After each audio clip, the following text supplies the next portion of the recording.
His game, and 2 big touchdowns, one against Edmonton and one against Saskatchewan to win games for them. He's the big play guy. Defensively for the Tiger Cats, Ben Zambiazzi misses again, and that puts some pressure on Grover Covington. Well, it really does. Ben is the leader of this defense, but when he's not in there, Grover takes over that role, and he's an outstanding defensive end. He has 10 sacks in the season, tied for the team lead with Mike Walker. You can count on Grover to put some pressure on opposing quarterbacks. Offensively for the Tiger Cats, it is Mike Kerrigan, the starter at quarterback. And he's going to look, no doubt, to Tony Champion. You know, Tony played his option out last year, tried out with San Diego in the NFL, couldn't make it with them. Now he's back. He's had 30 catches already this year, 5 for touchdowns. So every 6 times he touches the football, he scores a touchdown. And here's the Stampeder defense led by Harold Hallman. He's played better of late. He has. You know, he got off to a really slow start, and that was the problem with the entire defense. No pressure on the quarterback. Harold now at this point in time has 11 sacks. He leads the team and could have an inspired afternoon. He has to today. And what a day we have for it at Ivor Wynne Stadium in Hamilton. Perfect football conditions for the Tiger Cats and the Stampeders. And the game of the week on TSN.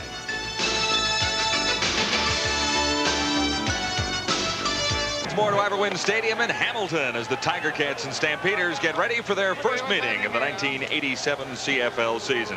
Crew chief in charge of proceedings this afternoon, the referee, Mr. Jacques DeCarry. And the rest of the officiating staff, the umpire, Mr. Chuck Paul, headlinesman Ed Dunn, the line judge, Dave Hutton, the back judge, Bob O'Brien, and the field judge, George Black. Ideal weather conditions for the matchup and the return of Paul Osbaldiston to the Hamilton Tiger Cats. Well, we talked about him in our opening, and I don't think they lose a thing with Paul Osbaldiston back in the lineup. The guys know him, they like him, and he's a heck of a good kicker. The only question mark maybe are his punting abilities, but if the warm-up was any indication, he should have no trouble there. He's kicking the ball very well. Hopkins and Warren stand near the 5-yard line to receive the opening kickoff from Paul Osbaldiston.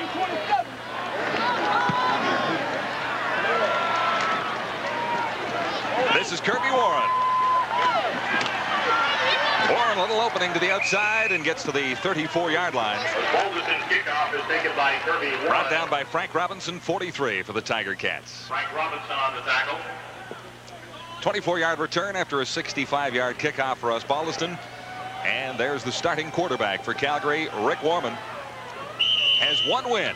First win of the season for the Stampeders against the Rough Riders in Saskatchewan. Talked about Larry Willis, too, and his presence in that lineup today. He had that big touchdown when they beat the Saskatchewan Rough Riders. Rick Warman, of course, the quarterback that threw it. I think they're fortunate to have him. He's a pretty good replacement for their starter, Rick Johnson. Opening play. They keep it along the ground. That's Gary Allen. A gain of 5. And the Tiger Cats think they might have recovered the football. They have. Warren lost the ball in a pileup near the 40-yard line, and it is Frank Robinson coming up with the ball. What happened? Well, a pretty simple play. Handoff to Gary Allen. He follows Kirby Warren up the middle, and he's hit. And by Frank, number 27, Paul Bennett, comes up from the safety spot. And obviously the ball came loose. You can't see it on the replay, but nevertheless, the Ticats do have it. And great. Well, no, wait a second. One official signaled that the Ticats had the football. Now they've changed their mind and made it second. You figure this one out. It's crazy because the Tiger Cat offense was out on the field. You saw Mike Kerrigan. Well, there's no question, John. The official signaled that Hamilton had recovered the football, and all the players left the field. Nice way to start. 2nd and 5, I guess. Well, the Stampeders get a break. They retain possession of the football, and it'll be 2nd and 5 from their own 40. Warman back to throw.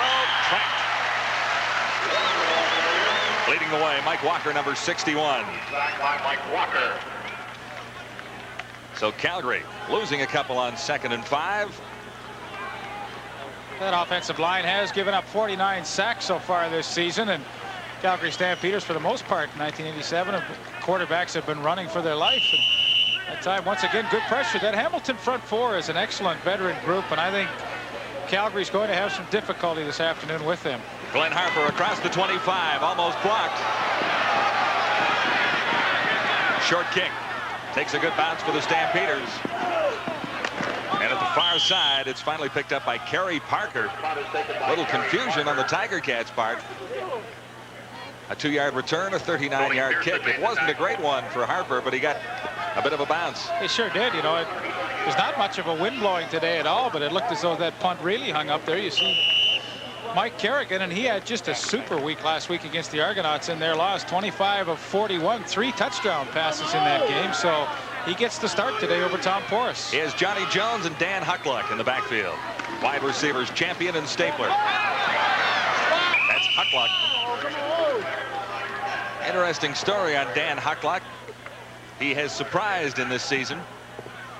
Going into the year, he had 236 yards in 8 years in the CFL. This year, 87. He's already picked up 255. Yeah, he's way past his all-time totals in one season, and what a break for him getting to the Tiger Cats, because they really needed him when Dave Grafton broke the leg, and he's played well. 2nd and 8. Kerrigan has a man open, and a first down at the 50. Kerrigan's pass is incomplete. No catch.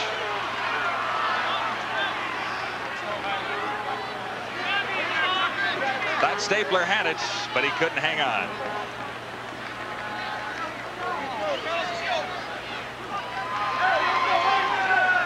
So Osbaldiston with his first kick of the game, standing at the 22.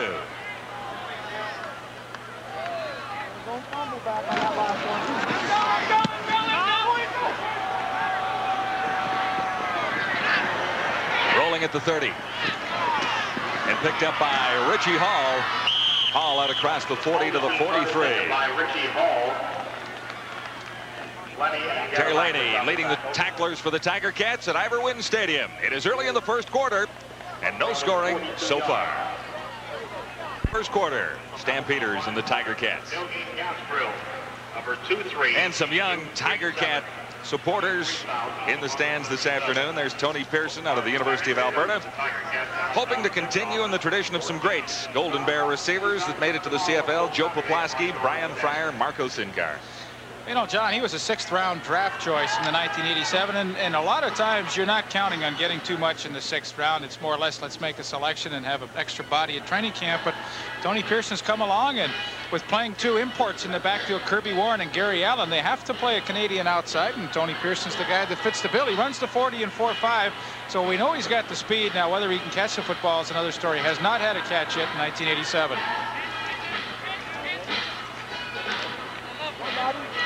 Larry Kuharek, 3 wins in 4 starts as the head coach of the Stampeders. Yeah, he has added some enthusiasm to this team, John. No question. It's a different ball club that was playing around the midpoint of the season. New spirit both sides of the ball. First down, Stampeders. Tough running inside across the 45. Kirby Warren, number 25. Warren wears 25. Gary Allen, 23. 2 import running backs coming out of the backfield. John, you know, this is an interesting matchup. Calgary Stampeders come into this game rushing the football the best of any club in the Canadian Football League. But on the other hand, Hamilton only gives up 70 yards rushing a game on defense. Good matchup to watch. Stingiest defense against the run. And a big catch for the Stampeders. Larry Willis lost the football. Who's got it? The Tiger Cats have recovered. Willis made the catch and then had trouble controlling the football. It has been an interesting afternoon so far.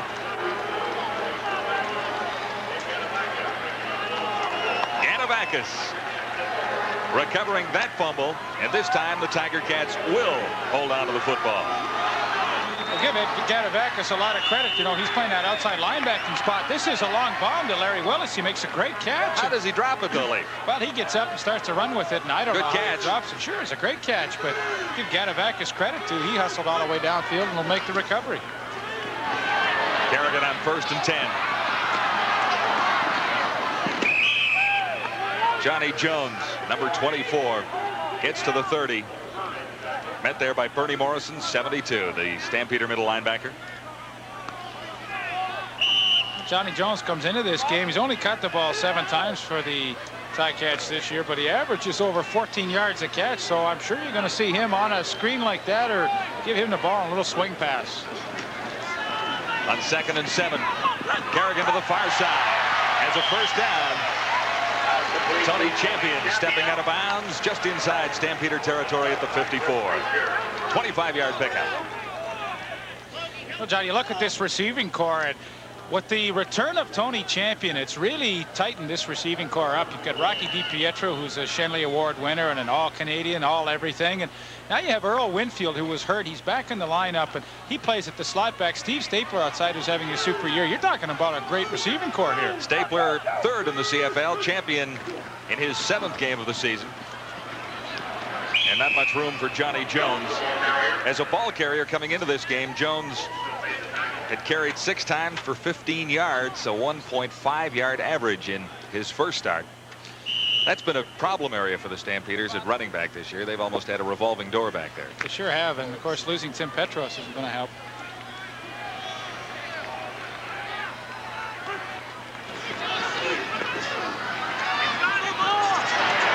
Wide open. Champion once more. Inside the 25. A 29-yard catch. So Champion with 1 for 25 and 1 for 29. Well, they use a little motion to get a matchup they want. Richie Hall on Tony Champion. He runs a post corner, takes Hall to the inside, back out to the outside, and Richie Hall cannot stay with Tony Champion. Back-to-back catches for Tony, and boy, he's off to a nice start. 11 catches for 200 yards against the Argonauts a couple of weeks ago, or last week. Ticats lost that one by 10. DiPietro's first catch inside the 10. Another Ticat first down. Stopped by Ron Hopkins. A gain of 15. That's a good play. Just Mike Kerrigan reads that linebacker. As soon as he blitzes, DiPietro looks inside, and Bernie Morrison and Greg Peterson can not get over in time to make the play. And boy, that's an excellent read by an excellent veteran quarterback, Mike Kerrigan. Remember, he took them to the Grey Cup last year. He's back in. I think it's a good move. And he won it. Yeah. He had a great day in Vancouver. On first down, Kerrigan looks to the end zone. It's picked up. Stampeders. Chris Major. And Major running room to the 30. Make it the 33. Major in his CFL debut replacing the injured David McCrary. And he saves a touchdown for the Calgary Stampeders. Good return because he gives Calgary field position as well. Well, that's a great play by Chris Major, but you know, I wonder about Mike Kerrigan. He was looking to the post all the way, and instead of really drilling this ball, he kind of feathered it in, and Chris Major didn't have to make that great a play, but he sure makes a timely one as the Ticats were driving for some points. There's the turnover count. 2 already, but it's even. It has been a problem for the Stampeders all season long. The Tiger Cats have had difficulties with the turnover lately. Kirby Warren has nowhere to go. On the ball carrier. Walker made the tackle. Let's go back and have a look at that interception by Chris Major. There you see him on the bench in his first CFL game with the Stampeders. And Mike Kerrigan really kind of floats this post pattern. This is the kind of ball you got to drill in there. He steps in front of Steve Stapler, and that's a big play. Stampeders lose a yard. This is 2nd and 11, Calgary at the 31. Warman over the middle has a first down as Allen finds the 55 and more. Gary Allen still has running room to the 40 and forced out at the 37-yard line by Frank Robinson, number 43. Big play for the Stamps, first big one of the afternoon. Well, this is a matchup they'd like to get to. They came with the blitz. Gadavakis blitzes now. Leo Ezrin's number 72, the middle linebacker, has to take Gary Allen one-on-one. Gary Allen gives him a little fake to the outside, then cuts back over the middle, and Leo Ezrin's just does not have the speed to stay with him, and Allen out in the open field is dangerous. Now you've had a nice series of plays here with Chris Major's interception. Now the Stampeder offense taking charge with a good play by Gary Allen. A 42-yard pickup. The Stampeders with a first down at the Tiger Cat 37. Warman looks deep. Almost. Pearson. Coverage supplied by Les Brown. And that first CFL catch still eludes Tony Pearson. Oh, well, it would have been nice to have your first one like that, wouldn't it? Because, you know, Les Brown's been an all-star, all-Canadian cornerback, led the league one year. He had him beat, actually. He's a tough guy to run a post pattern on, and Tony Pearson snuck inside. Perfect throw, but couldn't come up with it. 2nd and 10, Stampeders, no score. Early in the first quarter.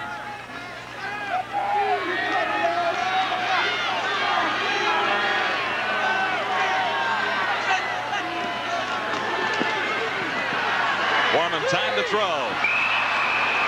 And Kirby Warren didn't turn around. Penalty marker on the play. There is a flag down. So the Stampeders may get a bit of a break here. Les Brown is out on that corner. More than 15. First down. Interference. Well, here's a look at maybe what was called, and of course Les Brown. That's not legal, is it, Leaf? Well, no, I don't think so. Last time I checked, just to the left of your screen, we've lost him for a sec. Because Rick Johnson, he's of course on the injured list, but they still have him coming and making the trip, trying to help out if he can. It is a first down for the Stampeders on the interference call against Les Brown. Gary Allen, good yardage and tough running inside. That's the second time Paul Bennett's had to come up and make a supporting tackle, and I think Hamilton really feared this might happen. Anytime you have two imports in the backfield like Kirby Warren and Gary Allen, you can expect that they're going to see the football quite a bit, whether it's running or swing passing and screening. And if they get through there already, Paul Bennett's had to make 2 stops. You don't want your safety making all the tackles. Second down and 2 to go. Stampeders inside the Tiger Cat 20-yard line. And Warren carried that time. Could be close. Stopped by Rod Skillman, number 59. They'll measure this one.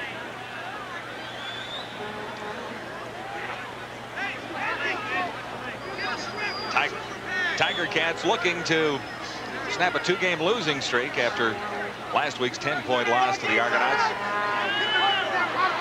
Just short. Well, you see Larry Willis there. He's really upset at somebody. Maybe it's still Les Brown for the treatment he received. Got a first down out of that, though. Well, that's the thing about Calgary. The last 5 games, of course, we've talked about how they've won 4 of those 5. They've played with so much more enthusiasm, and to be able to take an interception and but just when it looked as though Hamilton was going to score some kind of points, to take this interception and go right down the field would really be a boost for their confidence. Stampeders go gambling. Second down or third down, less than a yard. No doubt about it. No flags are down. Kirby Warren has the first down for Calgary. Stopped by Bennett once more.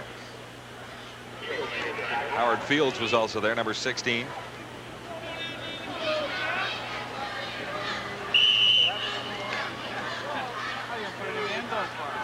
Well, I like Larry Kuharek's style. There you see him there. He's young, he's enthusiastic, and it certainly rubbed off on his players.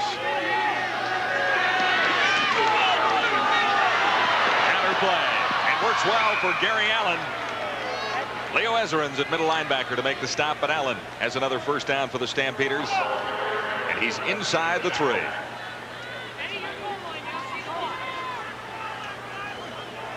Well, they run a draw to Gary Allen. Good blocking up front. And Leo Ezerin's is playing his first game as a Ticats in the middle and really could not react and get up in the hole quick enough to stop that. And, boy, you have to be impressed with the drive that Calgary's put together.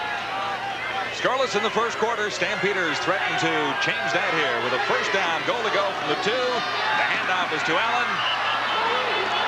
And he's stopped short, I believe. I haven't seen a referee signal touchdown, although a couple of Stampeders did so. No, John, the area that was really a sore spot for the Stampeders early in the year was that offensive line, and more for the pass blocking than anything else. But in the last 5 games, they've done a great job blocking for the run, and although they don't get into the end zone there, on this particular they were drive, very close. They've opened up some pretty good holes for Gary Allen and Kirby Warren. 2 more tries then from the 1. Second and goal, Stampeders at the 1. And it's easy for Warman. Touchdown. Good call. Rick Warman carries it in himself, and the Stampeders score first. He had them fooled. That's a tough play for anybody to make except maybe the outside linebacker. And Ed Gadavakis was on that outside, and he just collapsed down with the fake to Gary Allen, and Rick Warman just walked into the end zone. Nice play. You know, sometimes the quarterback won't even tell the running back that he's going to do that, or the offensive line, so they make that running fake look so realistic that everybody bites on it, and that's what happened to Gadavakis. It worked perfectly that time. Well, they cap off the interception with a touchdown. That's the way to do it. Take advantage of the mistake if you can, and that's a long mistake. They went 110 yards from that interception. J.T. Hay has not missed a convert in 10 years in Canadian football. That's his 328th in a row. And the Calgary Stampeders jump out in front of the Hamilton Tiger Cats by a touchdown in the first. Uniform replacing Bernie Ruoff. We asked him prior to the game if the NFL situation had anything to do with his return today. Well, it did. I waited a couple of extra days with the strike situation. I could have gone down, but I wanted to play my football here in Hamilton, and things worked out the way I did. And I signed yesterday, and I'm really happy to be back. How is the punting coming along? Real well. It's improved a lot. It improved last year before I came back to camp with Hamilton, and it's improved again since I've come back. So I had a good 2 weeks, and hopefully that'll happen again today. Back for the Stampeder kickoff. Calgary out in front, 7-0. J.T. Hay will kick to Earl Winfield or Johnny Jones. You know, John, I said that was a 110-yard drive, and it really was. It was. It seemed like it because the interception was made right on the goal line. So, in my mind, it was a 110-yard drive. They'll mark it down as a 78-yard scoring drive, but in effect, the Stampeders marched it right from the goal line. And the time of possession on this is rather key as well. Calgary controlled the football for almost 5 minutes. 4 minutes, 47 seconds. 9 plays to cover 78 yards. And Warman made the touchdown look easy. He really did. And some nice play calling on that drive, too. A draw play to Gary Allen, and then they got a match up with that little move over the middle on the pass play to Gary Allen. And they got a bit of a break on the interference call against Les Brown because that was not really in the play. Hey, that's all part of it. You know, when you make a team drive that distance to score some points, you're making them work for it. And Calgary really looked good on that drive. Injured Stampeder is Ron Hopkins. Well, they can't have him out of there. He's their best defensive back as far as I'm concerned. That means Larry Hogue moves out to the corner, and Darcy Kopp, number 32, will come into the middle. First down, Tiger Cats. Kerrigan floats one. And nowhere near the intended receiver, Rocky DiPietro. Just look, that ball slipped out of his hand, John, because Mike Kerrigan's much better passer than that throw. And he had Rocky open, and no reason why he should overthrow that one.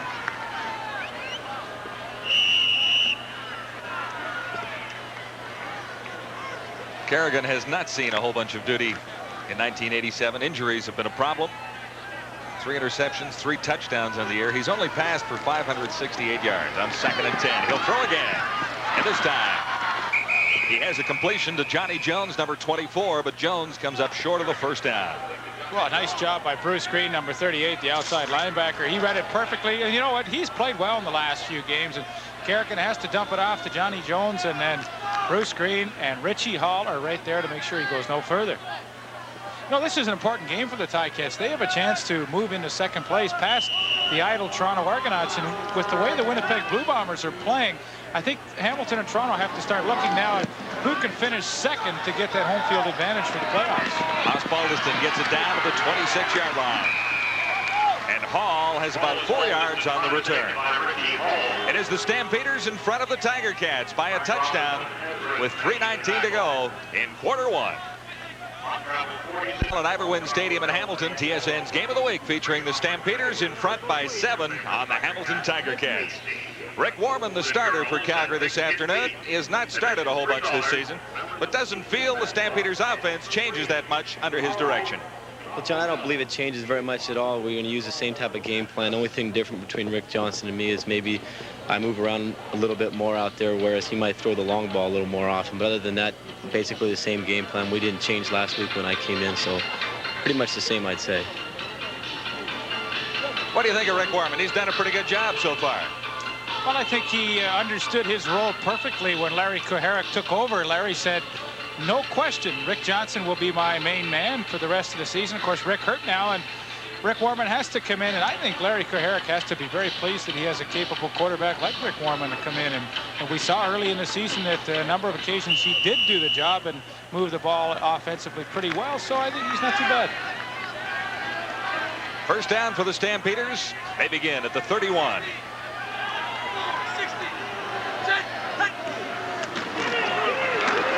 Warman will throw over the middle to Gary Allen.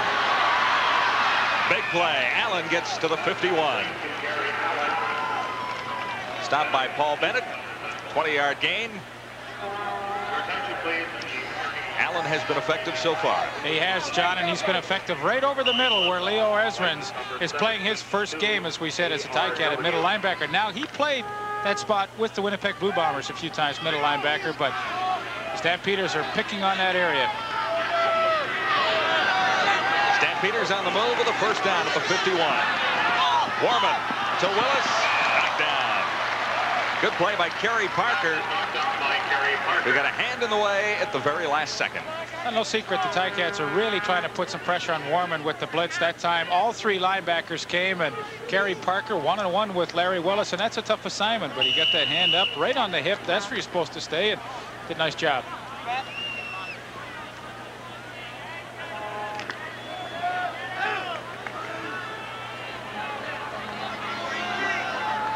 Seven 0 Stampeders on second down.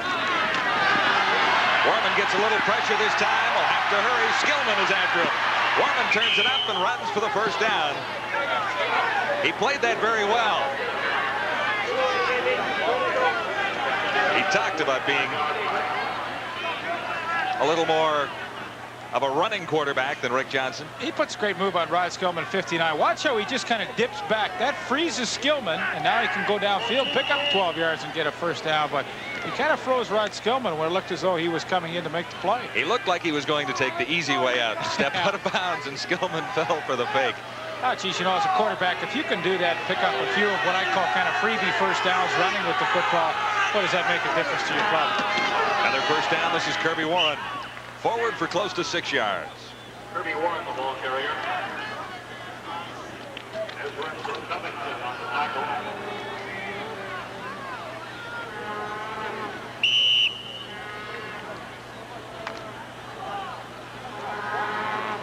Second down and 5 to go. Stampeders, they're at the Tiger Cat 40.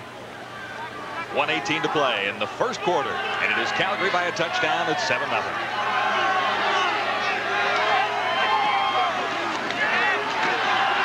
Warman time to throw far side, has a man at the 30. First catch for Emmanuel Tolbert. 10-yard gain.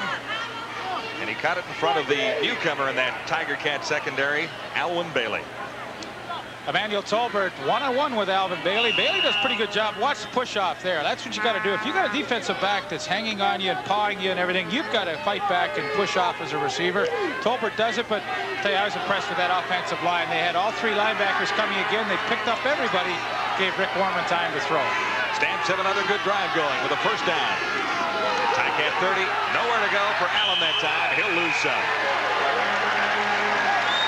Leo Ezrins right in on the play, and glad to see him make a good one because they've kind of picked on him here in the first quarter. Seems like that's the area that Calgary wants to attack. But Leo read that trap play perfectly, came up underneath Rob Smith, the guard, and made a nice tackle. A loss of 2. It is 2nd and 12 Stampeders into the final 20 seconds of the opening quarter.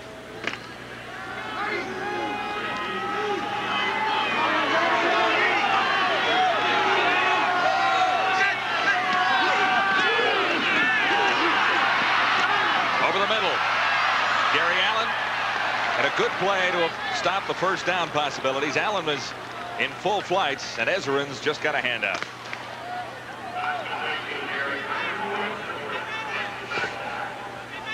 So that is the end of the opening quarter with the Calgary Stampeders. Impressive so far, leading 7-0. TSN Game of the Week. Second quarter about to begin at Iberwin in Hamilton. It is the Stampeders by 7, and J.T. Hay will try a field goal.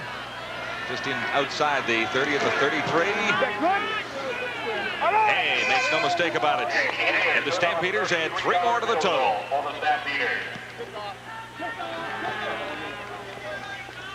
10-0 Calgary.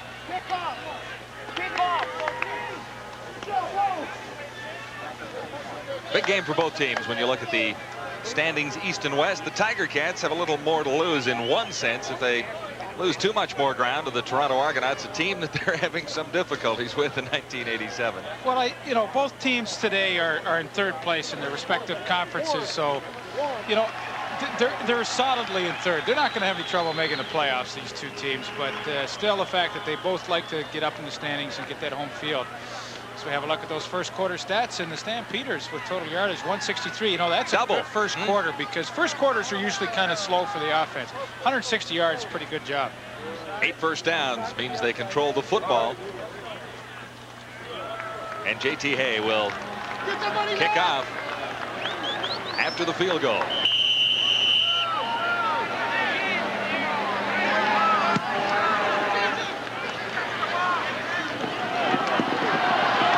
This is Johnny Jones, number 24. Supposed to be a pretty good punt return and kickoff return guy, but not much room on that play. John, in the press conference yesterday with head coach Al Bruno, I really got the feeling that he's a pretty low-key guy most of the time, but I had the feeling that underneath everything, he was getting a little ticked off at his team in the way that they perform. I think you're right. You know, like, he doesn't harpoon the players or say too much negative stuff about them, but I really had the feeling like he was kind of fed up and said, now the guys got to start performing today. We've lost 2 in a row, and they look sluggish here in the first half. Kerrigan with a first down for the Tiger Cats. Fired that one wild. Steve Stapler, the intended receiver. It's kind of like what I've been saying. A couple of good pass receptions by Tony Champion, but outside of that, they really haven't had much here in the first half. And Champion almost took them down the field single-handedly, and then Kerrigan threw the interception well, on it the was goal kind line. of bad throw on the interception, and that one there was bad. He had a bad throw to Rocky DiPietro over the middle. So, no, Al, he's not, well, he doesn't smile too much anyway, but I know he's not happy with this start. On 2nd and 10. Kerrigan gets a bit of a rush, but he gets it away and has a completion and a big first down. Richie Hall bringing down Tony Champion after a 24-yard pickup. The Tiger Cats needed that one. You always tell the good receivers by the way they catch the football out in the open field. You know, he could have let this thing come into his body, but instead he took it out in the hands and then brought it in. And, well, that's the good ones opposed to the guys that are just hoping they catch it. Ticats just shy of midfield at their own 53 with a first down.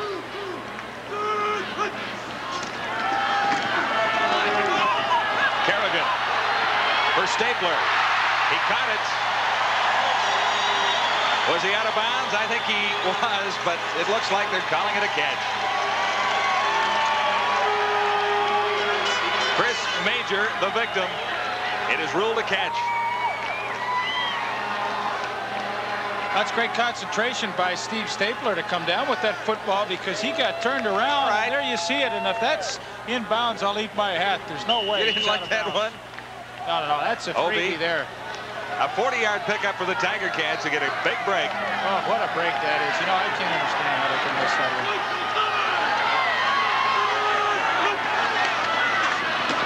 This is Johnny Jones slashing his way for close to 5. Well, not surprising, Bernie Morrison makes the tackle. He's their leading tackler this year, 92 on the season. And just to show you how impressive that is, the next leading tackler on the Stampeders is safety Greg Peterson with 62. So Bernie's had a lot of work this year in 1987. Now, middle linebacker does see a lot of action in there, but that's sure, he's gonna make substantially more than anybody else. Kerrigan to the end zone. DiPietro, the intended receiver, and it wasn't close to a touchdown catch. Well, they got a good matchup, DiPietro on Lamont Jeffers, although Lamont Jeffers is an extremely fast linebacker, but you still always figure your inside receiver working one-on-one with a linebacker can beat him, but Jeffers right with him, and Kerrigan had to kind of throw the ball away. Ticats will have to settle for 3. Osbaldiston will hit it from the 20. Tom Porras will hold. This is his first kick under game situation since the Grey Cup last year. No mistake about it. Tiger Cats are on the board. They trail by a touchdown at 10-3. So the Tiger Cats come back and have to settle for a field goal, but they're only a touchdown behind. Leaf Pedersen highlights of Week 14, a close-up of Fred Glick, who's got some problems in Ottawa, and the BC-Toronto matchup for Week 15. What a nice compliment that is. Well, you know, the picks have been pretty good this year. You are doing all right. I think you've got, who have you got in this one? Who'd you pick in this one? Well, I've got Hamilton, and I thought a pretty close one, so they're going to have to pull up their socks if they want to keep my record. And number 50, Lee Spivey, the starting left tackle for the Stampeders. And more you start to see the odd import filtrating into offensive lines around the Canadian Football League. And he is a big load at 6'2", 290 pounds. Fourth CFL game for Spivey. He has been around. Tried the Colts in '87, the Redskins and the Raiders in '83, the Lions of Detroit in '82. Brief try with the BC Lions. And he did a little time in the USFL, too. We're going to have a look at him, too, because he'll be matched up, of course, quite a bit today against Grover Covington. Grover, one of the better defensive ends in the CFL. And it should be interesting to see how Spivey handles him. Ron Hopkins on the dead run. Good seeing for Hopkins to the 55-yard line and across. Stopped by Howard Fields, number 16. Great return, 32 yards. Stampeders in excellent field position to begin after giving up the field goal. Now, Ronnie Hopkins, with that return, becomes the all-time Calgary Stampeder kickoff returner in yardage. He passes Larry Cates, who previously had held the record. And with that 32-yard return, he now becomes the leader. And good for you, Ronnie. He's had a great 1987. Plays pretty well in that Stampeders secondary as well. Yeah, 4 interceptions. No, he's the main man back there. A first down for Warman. Looks long down the sidelines, and he looks too long. Well, Larry Willis once again working on Kerry Parker. Isn't it funny how a guy like Kerry Parker can't make the Toronto team? You know, they say he's washed up, finished. He can't cover one-on-one anymore, and yet he comes to Hamilton, gets a new outlook on life, and now he's played really well for them, and a couple of good plays today already. Kerry Parker in his 7th CFL season spent a little time out in British Columbia, too. BC, Toronto, 3 interceptions this year. At the Ticat 54, this 2nd and 10, Calgary. Warman in some trouble, unloads, but can't get it to Kirby Warren. Walker had the pressure on that time. Mike Walker is in his 5th year from Washington State, and he is a good one, too. Led the Ticats in sacks last year, and coming into this game, he's tied with Grover Covington for the team lead with 10 apiece. Hugh Herrick is fun to watch on the sidelines. He's got a little emotion down there. Very much involved in the game. Well, you know, a few weeks ago, John, we did his first game as the head coach, and I said, you know, he was the players' coach, the one that they wanted, so they better show their loyalty in a hurry. Well, you know what? They've gone out and done that. Glenn Harper. Earl Winfield calls for it at the 3, bobbles it, and had nowhere to go after that. Pearson upfield to lead the tacklers along with Andy McVeigh, number 34. And the Tiger Cats will begin from deep in a hole after a 51-yard punt from Glenn Harper. There's the score. It is the Stampeders by 7. At halftime, David Schultz of the Globe and Mail on the state of the CFL. He'll chat with Jim Van Horn. 1st and 10 with John Bonk, and highlights with Lee Pedersen. All coming up at halftime. Ticats in a bit of a hole right now, beginning from their own 6-yard line. It's been the Stampeders ball game so far. After the big interception on the goal line, they marched 78 yards for a first quarter touchdown, chipped in with a field goal in the second quarter.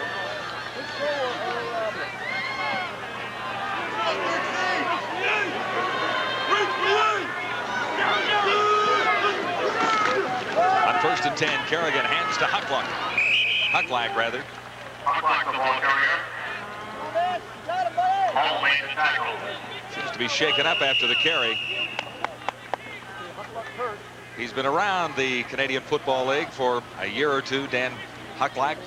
Well, he's been 8 years in the league. It's his 2nd year with the Hamilton Ticats. It's Ray Jones, Jeff Howe come out to take care of him. And really, I think it was about 3 years ago, he was playing the Labor Day game for the Winnipeg Blue Bombers in Saskatchewan, and he had a severely broken leg. And at that time, there was some question whether he would be able to continue his career at all.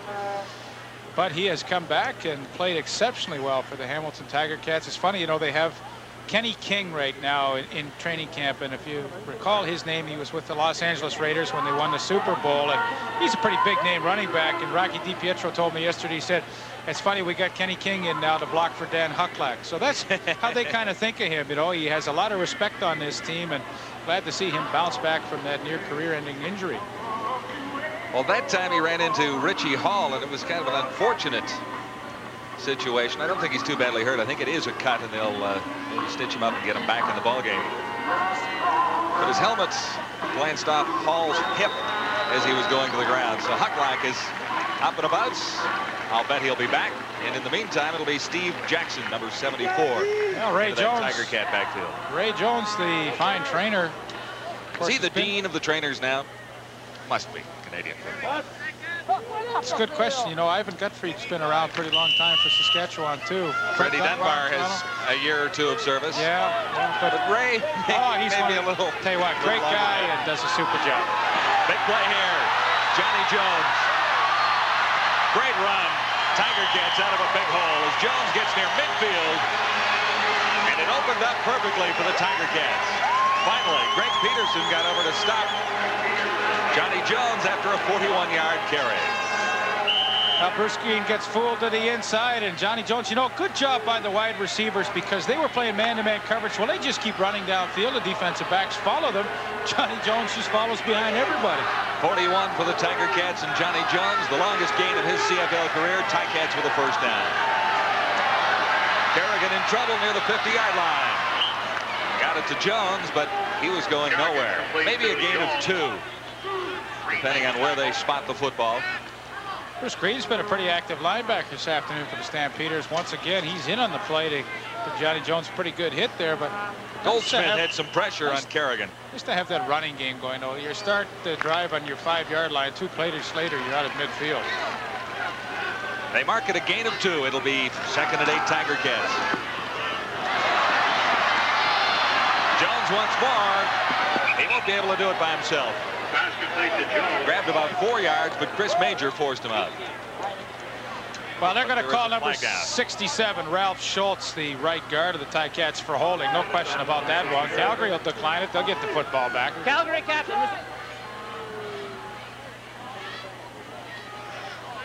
Jones did not have enough for the first down. Well, he came out and hooked, I believe, Larry Hogue, and just absolutely wrestled him to the ground.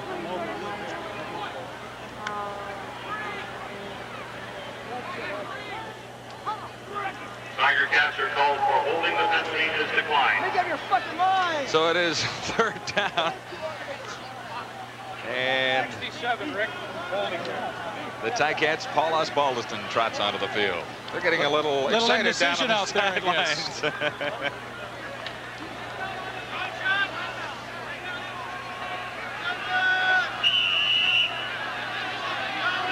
Richie Hall is deep for the Stampeders, along with Larry Willis. And Osbaldiston will step across the 45 to get this one away. His punting has improved. Willis dropped the football. He got it back. You know, John, that will be the test for Paul Osbaldiston, whether he can punt the football. We know he's an excellent field goal kicker, and really, quite frankly, Bunny Ruoff was only averaging around 40 yards a punt this season, so I'm sure Paul can match that with no problem. Well, I thought it was a better kick than it was. 34 yards for Osbaldiston. Well, there's a sneaky breeze up there, I think. And, no, he's not happy with that, but a sneaky breeze. Sneaky breeze, yeah. It's one of those kind that's maybe about 8 miles an hour. What's that in kilometers? 12 kilometers an hour? Boy, I've been fooled ever since we went to that Celsius. There's a look at the sneaky breeze blowing across Ivor Wynne Stadium right now.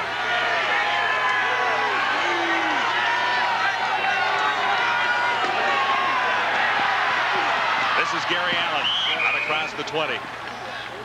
Well, that's a good-looking play, though, offensively. Sealed everybody off, bring Rob Smith around the corner. It looked like they were going to get a lot more yardage than they ended up getting, didn't it? Frank Robinson made the stop, and I agree with you. That looks good. You know, you seal off Skillman in the end, and then Rod Smith comes around, gets a bit of a block on Frank Robinson. I think Gary Allen kind of just tripped on his own there as he was coming up. Sweep, a great play in Canadian football when they can make it work right. From the 22, this is 2nd and 5 Calgary. Warman looked for Gary Allen. Allen was in a collision with Frank Robinson, and he was looking for a flag. Rick Warman, still is. Rick Warman was looking for a flag. I don't know what those bandanas do for the head end of the helmet. Leaf, No. did you ever wear one? Well, no, I didn't.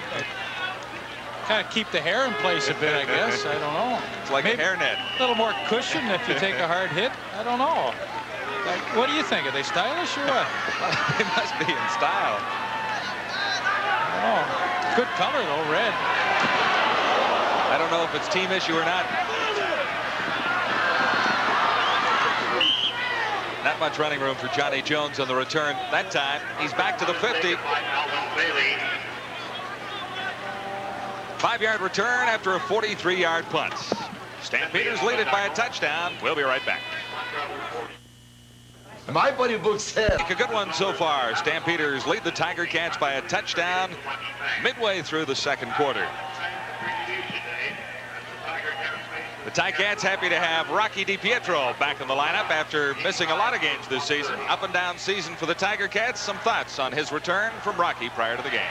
Well, I hope to get a lot of playing time in today. I know the other slot backs have been playing well ahead of me, but I hope I can get in there and provide a bit of a spark. I think what we've lacked is a bit of intensity lately, especially the last 2 ball games. We had a very good winning streak going, but we didn't play all that well in a lot of those games, and I guess we're lucky to win some of them. But we got to get back to basic football and get a little hungrier and, you know, provide some entertainment for these people. Leaf, I like Rocky DiPietro. He's a fine player, but a great guy to sit around and chat with. That sure is. He was a teammate of mine for 4 years, and when he says the other guys have played well in his absence, he's being very modest. There's no question he's the guy they want in the lineup, and he makes the offense tick because Kerrigan can really rely on him in that 12 to 15-yard hook range. He's excellent. First down for the Tiger Cats from their 50. Some pressure on Kerrigan. He releases in a hurry, but underthrows Champion at the far side. Hopkins with 4 interceptions on the air, covering on Champion. Kerrigan just does not look sharp. His numbers are not too bad, 9 of 15, and most of those have been to Tony Champion, but on some of the outs and over the middle, he just has not thrown the ball very well today. The goal line interception, or this might have been a different ball game at this point. Yeah, it could have been, but that's football. Give Calgary's defense credit. They made the big play at the right time. Made the play and then marched upfield for the touchdown long drive. 2nd and 10, Ticats from the 50.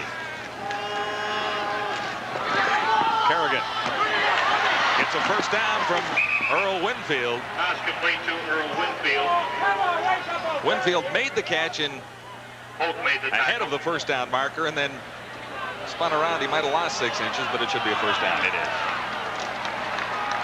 He's been a pretty exciting player since he joined the Ticats this year, and having him in at the slot, I mean, he's a good guy in the slot. Fast, quick, good quick moves out of his cuts, and he's going to put a lot of pressure on the inside safeties, Richie Hall and Larry Hogue. From the Stampeder 50 now, after a gain of 10, it is first down, Hamilton. Quick pitch to Johnny Jones.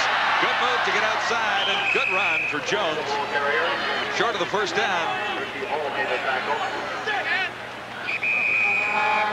No, John, you would think that Hamilton should be able to run the football against Calgary. They only average around 100 yards a game rushing, but that offensive line is 6'5". They average 6'5" and 288 pounds, and that's a lot bigger than that Calgary front four. You think maybe through the course of a game they'd be able to wear that front four down a little bit.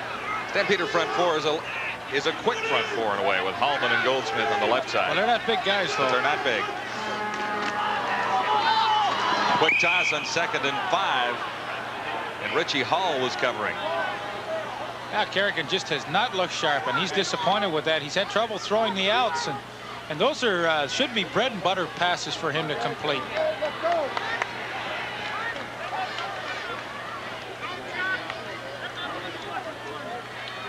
So Osbaldiston in. Richie Hall is deep, along with Gary Allen. They're back near the 5. Osbaldiston stands at his own 50.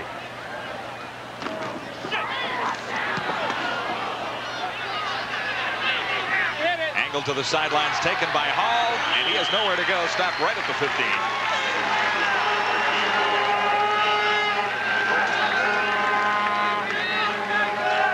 That's a pretty good kick by Osbaldiston. Not as far as I'm sure he would like it, but he put it in a good spot, and Calgary's got a long way to go. Got 38 yards out of that one. Well, sometimes it's not the distance that really makes the difference. You got it to the side where they could pin the returner in, and now they have to start at their own 15. And you're looking at a 95-yard football field, and that means you got to put a lot of plays together to score some points. What do you think of Warman this afternoon so far? Well, I think he's been a bit shaky. He's had some chances to complete some balls that he hasn't been able to, too. He looked good on the one drive, but they were nice short passes to Gary Allen. I think maybe he's got to get back to that scheme again. This is Allen on 1st and 10 from the 15. And maybe a couple. Frank Robinson, the outside linebacker, made the stop on Gary Allen that time. What a great play he made, too, Frank Robinson, because he had number 61, Tom Spallettini, coming right around the corner to block him. He fought off the block and then made the tackle as well. They mark it a gain of 1. Gee, some of those running plays look like they're really going to develop into some good yardage, and Hamilton's reacted quickly and kept him to 5 yards on one play and then just 1 yard on that one. Rick Johnson on the sidelines with head coach Larry Kuharek. Warman over the middle, man open Christensen. First down, big play for the Stampeders. It gets them out of a hole. Jay Christensen, first catch of the game, a 24-yarder. That was an excellent read by Rick Warman. He sent 3 receivers down the middle of the field. Now, Paul Bennett's got to make a choice. Do I stay in the middle or do I go with Emmanuel Tolbert sliding over? He goes with Tolbert, and Warman picks out the right guy, Jay Christensen, and he makes a good catch and gets himself a little breathing room now. Got that one in front of Paul Bennett. Well, Bennett was in a bind. You know, he had to make a choice. Do I go with Christensen or Tolbert? And I think he made the right choice. Tolbert's the game breaker. From the 38, first down, Calgary. Kirby Warren, number 25. They do it all the time, Leif. They've got running backs coming out of the backfield, number 25 and number 23. That's tough. Not that easy. No, it makes it sometimes. tough. But that was Kirby Warren. You know, John, when I first yesterday saw that they were going to play both imports in the backfield, right away I thought to myself, you know, what a perfect opportunity to run those swing screen passes to a couple of import running backs with speed. And as yet we haven't seen it today, but I wouldn't be surprised if that's what they would do at some point. 2nd and 6. Tolbert open at the 45, shakes a tackle, got away from Bennett, still going. Emmanuel Tolbert. And finally wrestled down just inside the 15. In hot pursuit, Les Brown. Tolbert makes it a big play. A flag comes down. Fields and Ganavakis on the tackle, a penalty marker on the play. Did you spot a face mask in there, Leaf? 55 yards for Tolbert on the pass from Warman. Objectionable conduct. Calgary 19 after yards gained. Well, I don't really know what he did, but Jacques Decarie, objectionable conduct on Emmanuel Tolbert. What a super catch and run he made over the middle. First down will stand. They'll march it off.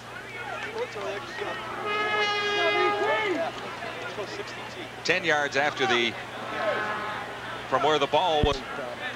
They'll net 45 on it. And Calgary has a first down at the Ticat 23.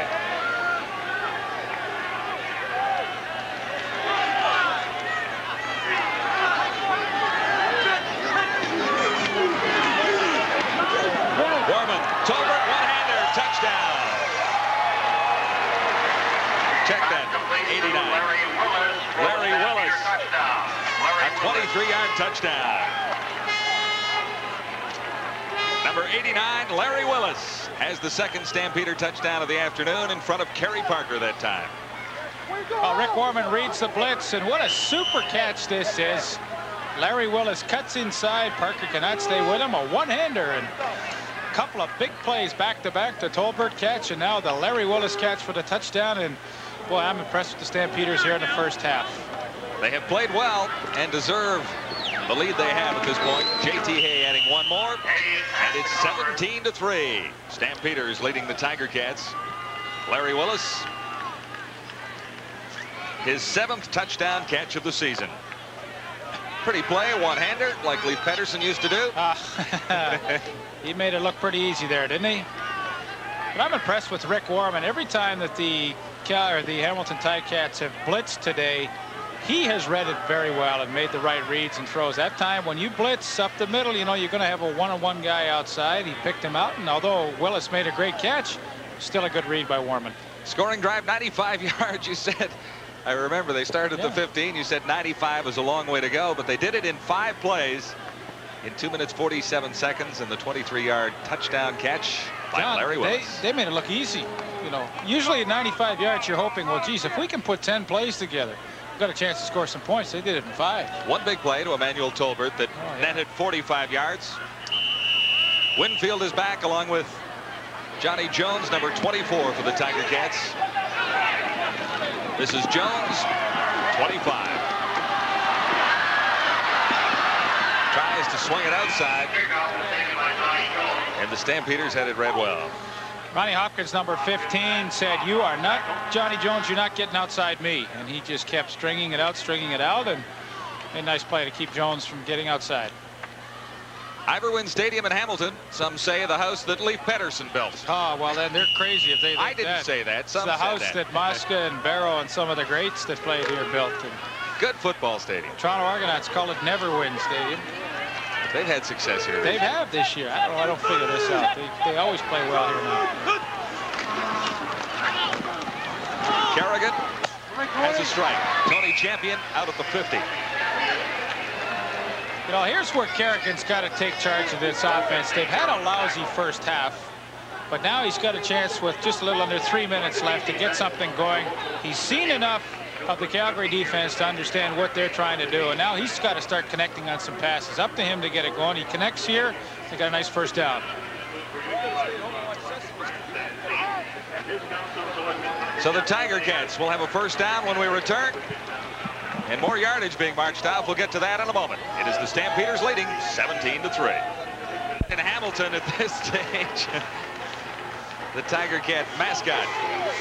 Hamilton picked up a first down, and then with an objectionable conduct penalty against the Stampeders, they gained 15 more yards. So the Tiger Cats are inside the 45 at the 44 with a first down. You know, Calgary out in front 17-3 at this point. Now Hamilton would love to get something before they win that locker room at halftime. They've had a miserable first half offensively, and I'm not talking about a field goal. They want the big one right here, and I know Al Bruno wants it too. Al Bruno, the Tiger Cat head coach, a Grey Cup winner. Finally, 3 cracks at it. Won it last year, won in a big way over the Eskimos. Well, you can look at that 2 ways. That he couldn't win the big one, or he was there every year, so he must be doing something right. Winfield takes a big hit after the catch. Lamont Jeffers. Cork Winfield, I think he's okay. Yeah, that's why a lot of guys don't like moving in from wide receiver to slot back. They just prefer to stay to the outside, but Earl Winfield took the hit. He's up off the ground, no problem. But Lamont Jeffers, what a smack he put on Earl Winfield. Give him credit, he hung on to the football. 2:37 to go till halftime. It is the Stampeders in front 17-3. It is the Tiger Cats with a football at the Calgary 37. Second down and 3.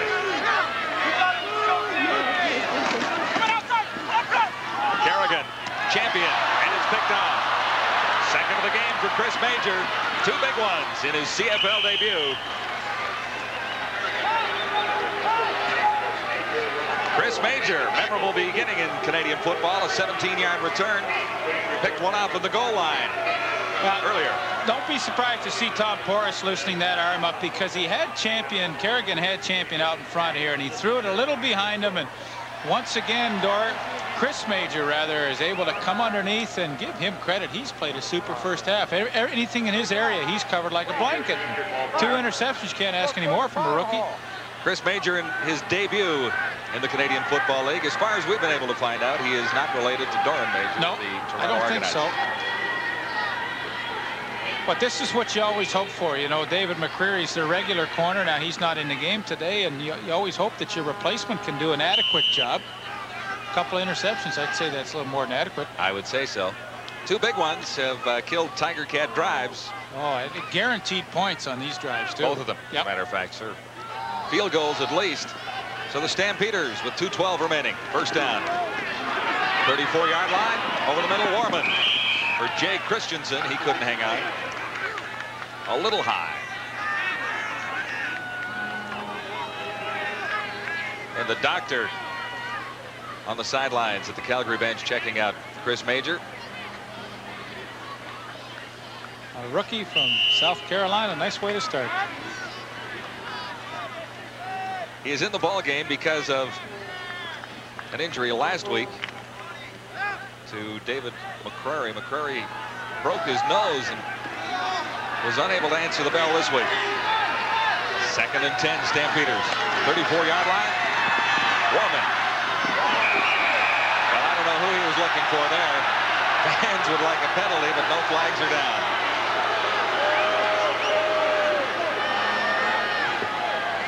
I have no idea who he's trying to hit, but he did the right thing. Didn't throw an interception, didn't give up a sack.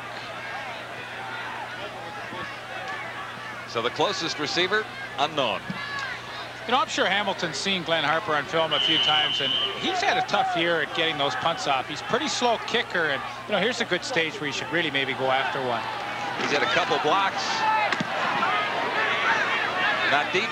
Bouncing at the 40. And getting past Johnny Jones. Check that. Bailey takes on the spot. Alvin Bailey, number 29. Stoner making the tackle. 55-yard kick. A lot of it on the roll. Alvin Bailey inserted into this Tiger Cat lineup for Jim Rockford, who was injured a week ago. Well, 1:52 left, John. They still got time to score, and Mike Kerrigan still remains in the football game. He gets his chance once more, but he needs to march these Tiger Cats. Kerrigan brought down from behind. Goldsmith was there, number 78. I believe Vince Goldsmith's been around for 7 seasons. Originally started with the Saskatchewan Roughriders, was the Shenley Rookie of the Year, but Vince with his 9th sack of 1987, and here he comes. He just fights his way around Big Mike Dirks and doesn't give up, keeps coming, and when Kerrigan can't find anybody downfield, it's too late, and Goldsmith gets the sack. From the 22, Tiger Cats face 2nd and 10. Kerrigan is getting pressured. Got that one away and has a first down at the 40. Jacques Chapdelaine, number 85, his first catch of the day. Well, Al Bruno said yesterday that Jacques Chapdelaine has played well enough in the last few games to be starting, but really just could not find a spot for him. He's getting a chance here in late stages of the 2nd quarter. He's in replacing Earl Winfield. A 17-yard pickup for Chapdelaine. Tiger Cats at their own 39 for the first down. Kerrigan to the far side, picked off again. Champion, the intended receiver. Hopkins has the interception. And I would think that'll be about it for Mr. Kerrigan. 1:02 to go till halftime. John, And expect Tom Porras to start the 2nd half. it's no secret, you know, I'm a big Ronnie Hopkins fan. I think he's played extremely well this year on the Calgary defense. But what you're going to say is that was not a tough interception. No, it wasn't a tough, but you know what? He made a great play. He makes it look easy because he stays right on Champion's hip, and it's probably a pass pattern that he's seen on film and he's read, and he's really anticipating Champion going to the out. He hung on it, and he's got his 5th interception, and he has played well. Set that kickoff return record for the Stampeders. Remember when those turnover numbers used to always read against the Calgary Stampeders? Right. They are not good in the take-give categories. They have given it up once, and the Tiger Cats have turned it over 3 times so far. Into the final minute, first half, it is Calgary 17, Hamilton 3. Talking about that, Calgary on the season has given the ball away 26 more times than they've taken it from opponents, and that, of course, ranks last in the league. One of the reasons why they had problems early, but lately they haven't been beating themselves. 65 turnovers on the season for the Stampeders, fumbles and interceptions, and on loss of downs as well. Warman in trouble, gets away. Now Price is after him, and he steps out of bounds. Mike Walker, rather, 61. He's out of bounds, sir. 34 seconds to play till halftime. Stay with us for the halftime show. We'll send you back to Toronto. And Jim Van Horn, he'll update the Blue Jays score. Not much has changed. Still 1-0. Still 1-0 Blue Jays. Interesting, that matchup, as people talk about it in these parts anyway. It is not the Blue Jays against the Tigers today. It is the Blue Jays against Doyle. And I think that's good. Gives them some extra incentive to beat their former teammate. Still 1-0 in the top of the 5th. Look at this, J.T. Hay, a field goal try from The 54. Well short. Tiger Cats run it out.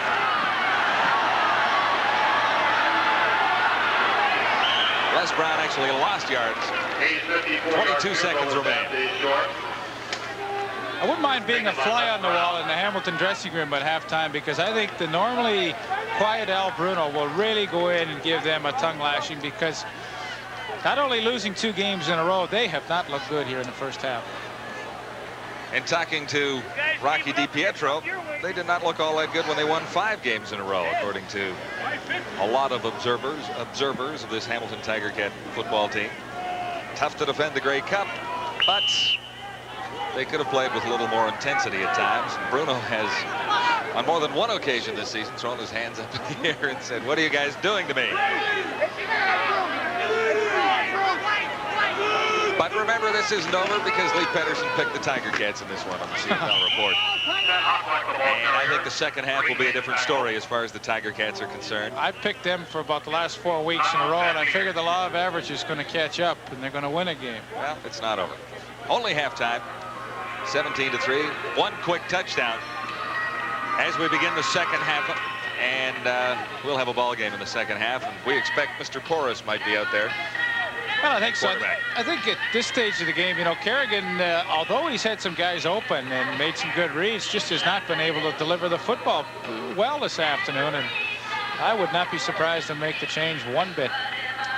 Larry Kaharick, on the other hand, and, you know, we've talked about this time and time again, what this team needed more than anything else, because they really haven't changed a lot of personnel.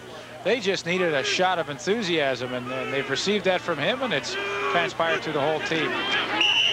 2nd and 8 facing Tiger Cats. Content right now, it appears, to run down the final 17 seconds on the clock after that Stampeder timeout.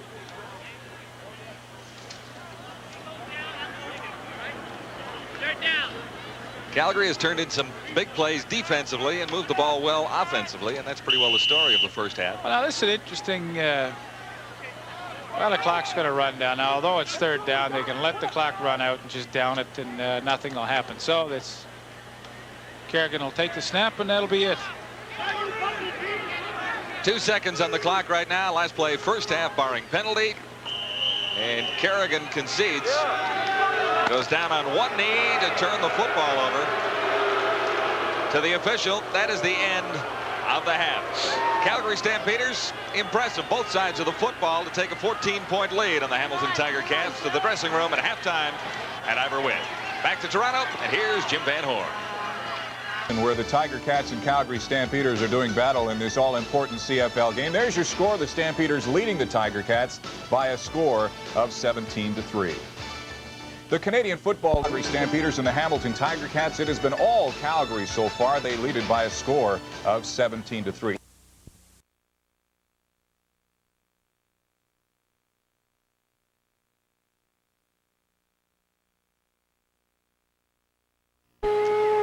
Second half, Calgary Stampeders and the Hamilton Tiger Cats on TSN's Game of the Week. Calgary by 2 touchdowns. Rick Warman, 8 of 15 for 215 yards and 1 touchdown. Mike Kerrigan has a substantial number of yards passing, 13 of 22, 196, but 3 interceptions are part of his tale so far. J.T. Hay will kick off to Johnny Jones or Earl Winfield. Neither one. It comes up short. Taken by Leahy, number 37. Terry Lenny takes the kickoff. And the first half stats favor the Calgary Stampeders rather heavily. As mentioned, Warman with a hot hand. And the Stampeders have taken advantage of Tiger Cat turnovers.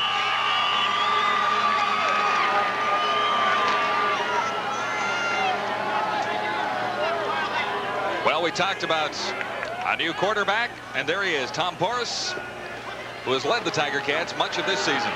He starts the second half. He's in trouble to begin with, but gets away. Good beginning for Tom Porras, who has a first down. Lamont Jeffers, 95, bringing Porras down.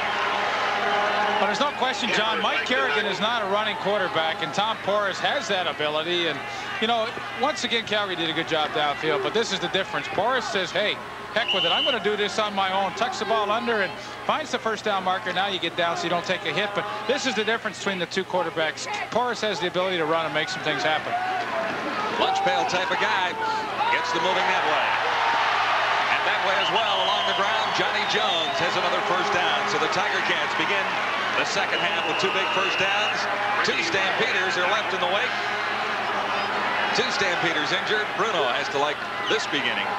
Well, he made the smart move, made the switch, and already they've seen some life in that offense here in the third quarter. Bruce Green, one of the injured Stampeders. There are 2 of them down there. Pat Clayton taking care of Green right now. Probably and Harold Hallman. Probably ran into each other. Is the other injured player. They might have collided. But the story so far, 2 first downs for the Tiger Cats to begin the second half. And Hamilton has the football in Calgary territory at the 30. Hallman limps off. Green is up as well. They'll both be back. That's tough. You got to take 2 guys out on one play. You know, once the trainer comes out, you got to get him out for a play. So they lose a linebacker and a down lineman. The right defensive tackle, Harold Hallman. Let's talk about Tom Porras for a minute. You know, 59% on the year, and of course he was the 3rd string guy coming into training camp. No numbers last year at all. Oh, 13 interceptions, 13 touchdown passes, and this is Hucklack. Tough slugging up the middle, maybe 4.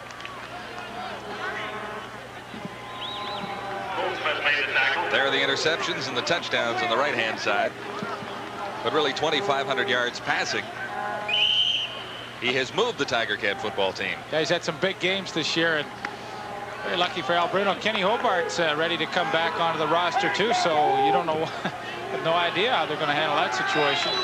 2nd and 6 Tiger Cats at the 26 of the Stampeders.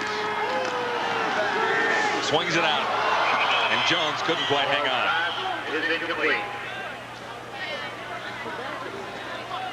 That's a good looking play if you can get it developed, and it was just, you know, that's the kind of pass you got to feather out there to the running back and just lead him a little bit, give him the nice soft one, and Tom Porras drilled that at him, and Johnny Jones just could not hang on.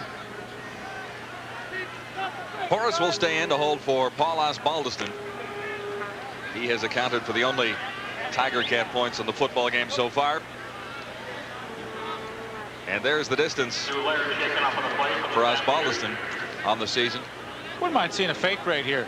You want a fake? Yeah. Okay. Only got 6 yards to go for first down. You're at the 33-yard line. Now, don't think Calgary's not looking for that either, but, you know, maybe a trick play or something to get the Ticats untracked. They'll take the 3 if they can get it. Osbaldiston is wide. Richie Hall in the end zone. He's going to give up the single point.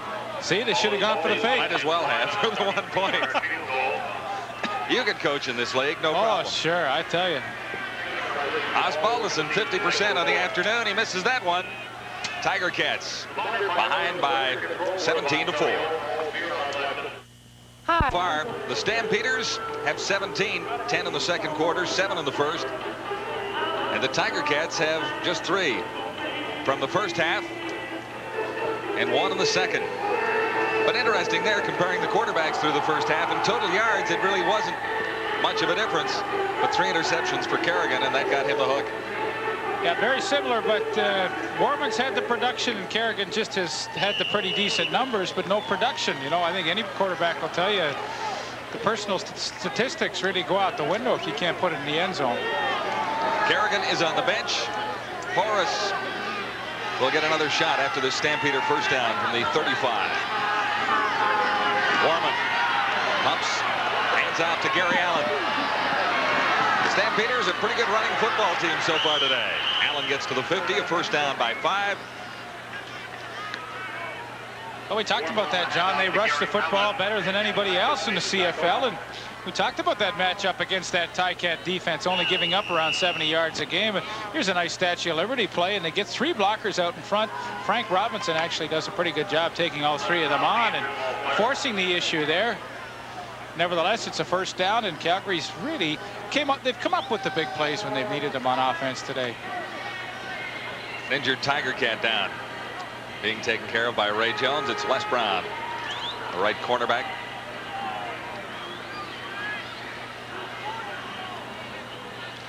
Not much has changed at Exhibition Stadium. Toronto Blue Jays 1, Doyle Alexander nothing. Middle of the 6th. Jim Clancy still in for the Blue Jays. Doyle Alexander, of course, gave up 1 earned run in the first inning. A single by George Bell, padding his RBI league leading totals. Les Brown is up. Looks like he'll be back. So they'll make a little shift back there in the Tiger Cats secondary for a player 2. One, Bob. First down Stampeders. They're on 50-yard line. Calgary in front 17-4. A bit of a surprise at those numbers up on the board. Laney comes in, and Alvin Bailey will shift to corner for Brown. Good looking run for Gary Allen. Looks more like the All-Canadian running back of 1986. Laney made the tackle. They're doing a good job up front, John. That's the difference right now. Gary Allen has no trouble getting through that hole, and some good blocking up front. Kari Lirenko, the right tackle, does a good job on Mike Walker, and there goes Gary Allen. He's been a story, although Larry Wills has made a couple of nice catches, so has Emmanuel Tolbert. Gary Allen has been the workhorse. 23-yard gain has the Stampeders at the Hamilton Tiger Cat 43 with a first down. Warman over the middle, wide open. Kirby Warren. He should have had it. That's a good throw. He was wide open. Kirby Warren actually came to the Stampeders last year. They had him in for a trial, and they liked what they saw, signed him for 1987, and has in fact played a number of games for the Stampeders this year when Gary Allen has been hurt. 4th start today for Warren. Catching 16 yards of reception, so it's not surprising that he was open downfield, and that would have added to that average in a hurry. 2nd and 10, Stampeders. Warman.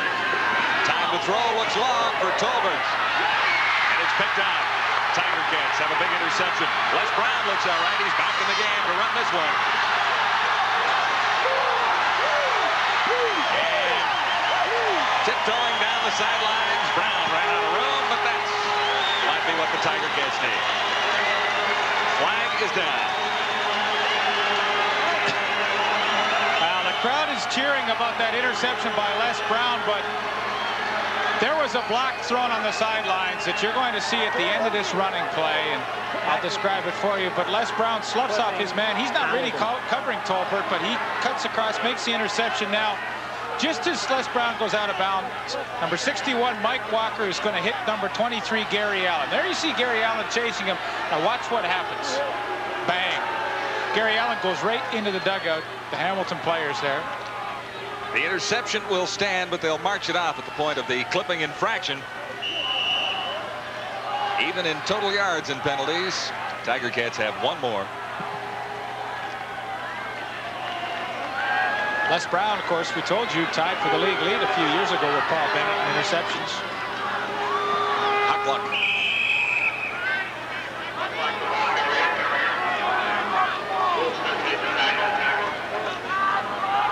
Ran right out of his pads. He was going so fast. Well, he made a good play. Marking a gain of 4 for Dan Huckluck.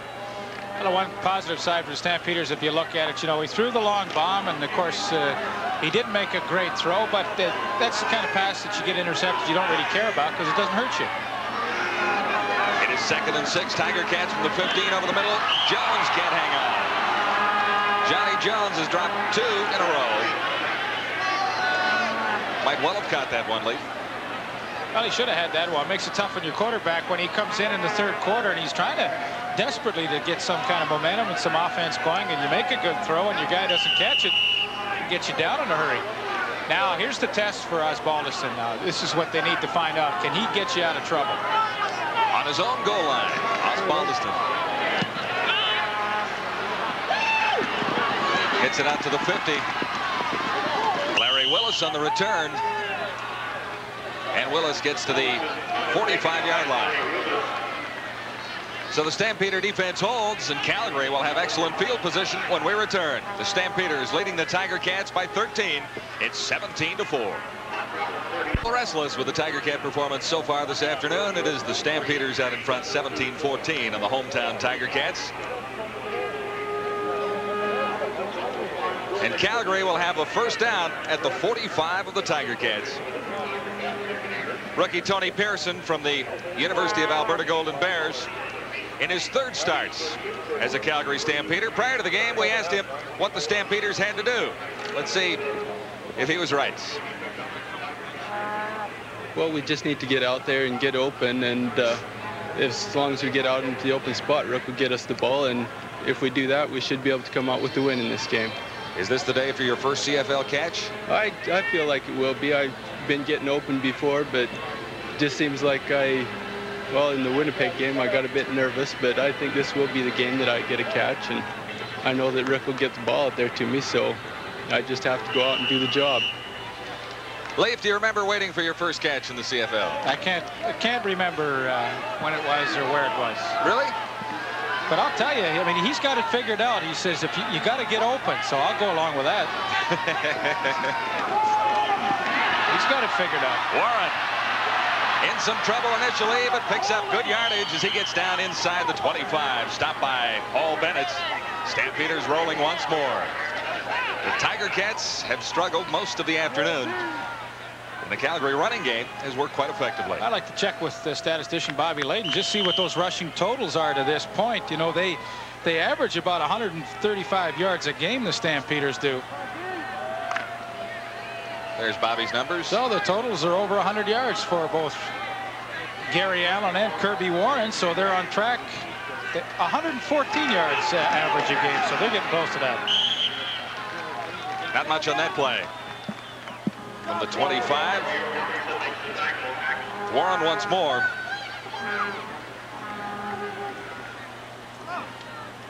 A gain of 3. It'll be second down and 7 to go. Stampeders. They lead 17-4 on the Tiger Cats. Well, I think if Rick Warman was a guessing man and from the spotters in the press box that relay his plays, you know, you have to think Hamilton's coming with the blitz here to try and get them out of field goal range or something. And so look for that matchup. 1-on-1, you've got Larry Willis on Les Brown to the left side. Second and 7. Warman in trouble, and he's down. Big charge that time. Came from Alvin Bailey, number 29.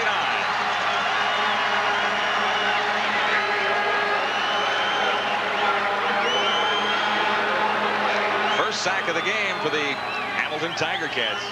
And Alvin Bailey's second of the year. They like to do that when they're backed up from the short side of the field. They'll bring that inside safety. And that's time Alvin Bailey had a free ride to the quarterback. Calgary called was holding, and of course Hamilton got what they wanted. You get the sack and you move back that field goal attempt a little farther.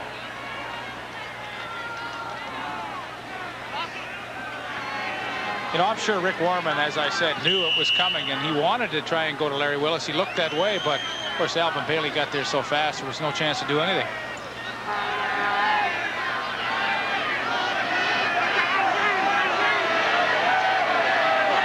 J.T. Hay.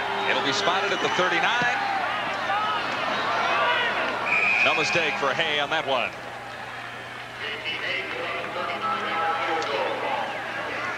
(20-3) Stampeders, 20-4 Stampeders in front of the Tiger Cats.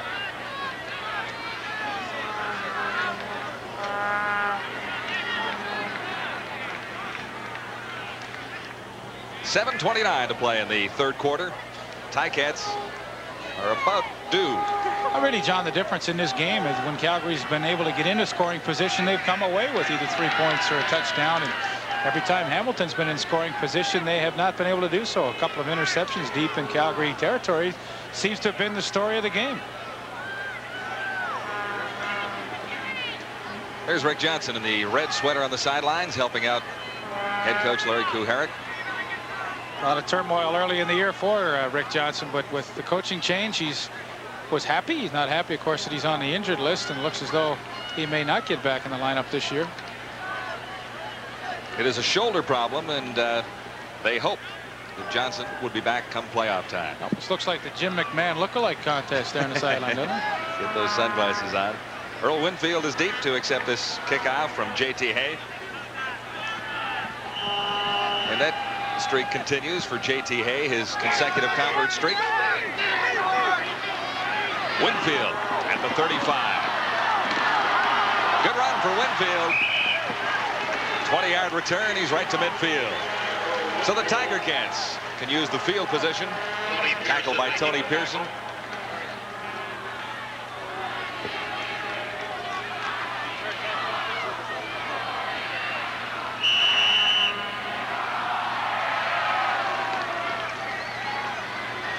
Tom Porras started the second half. Got a couple of quick first downs, but after that, the Ticat offense fizzled once more. Porras to the far side. Has a man. That's Tony Champion. And Champion has plenty for the first down. Tony Champion. 25 yards to pick up.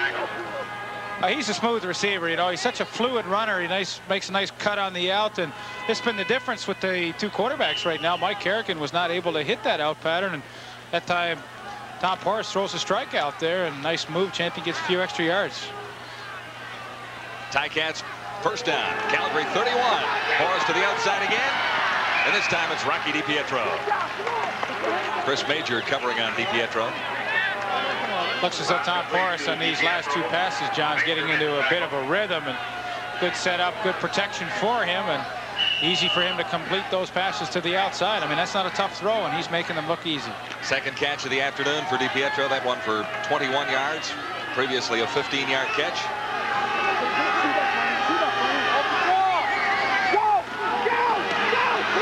On second down, Porras is clobbered.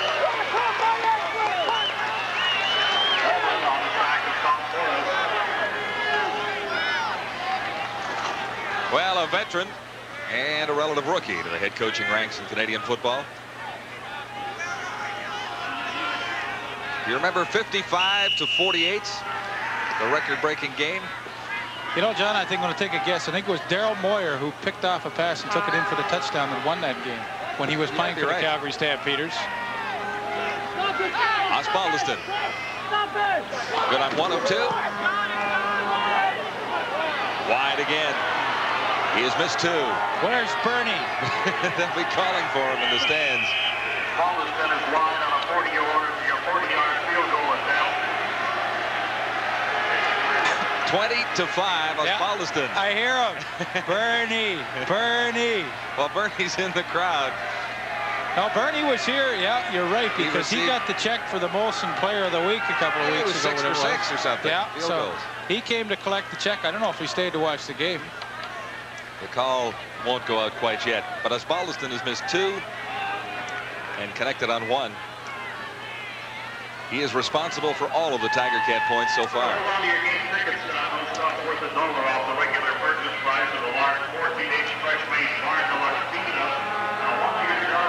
Calgary Stampeders in a comfy 15-point lead right now. 5:48 to play in the third quarter.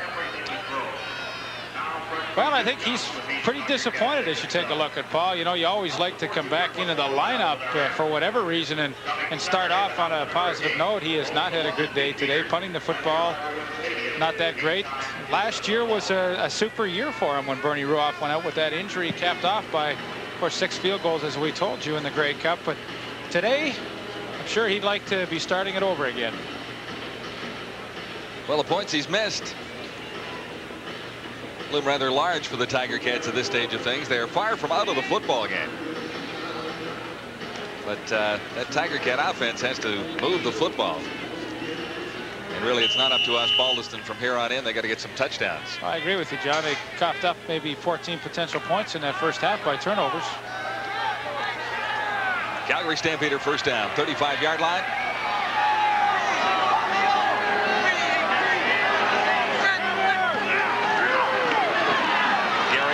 Nowhere to go. Covington was backing up on the stop, but it was number 61, Mike Walker, there first. You know the way the Ticat defense has played over the last few seasons. When the offense has struggled, it seems like the defense has always been able to pick them up with a turnover or a big play. And, you know, just to change the complexion of the game right now, I almost feel like that's the kind of thing that has to happen for Hamilton. Ticats have managed 2 points on wide field goals in the second half. Warman Well, it hasn't been pretty for Rick Warman, but it's been effective. He's been able to put a couple of touchdowns on the scoreboard, and that's the difference. 2nd and 9. Warman over the middle, and Kirby Warren couldn't hang on. Warren has dropped a couple. Yeah, he has. He had an easy catch down the middle, and that one would have been a good catch. Rick Warman sandwiched it in between Leo Ezrins and I believe Ed Gadavakis. Would have been a good catch. Would have been a first down catch, too. That's what you like to do, is start to put a few first downs together. Although at their own 35-yard line, they have pretty good field position. Glenn Harper from the 20.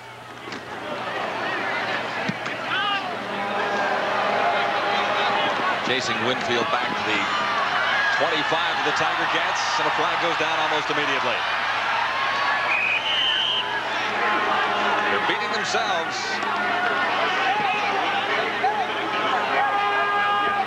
Little clip by Parker. I think you're right, John.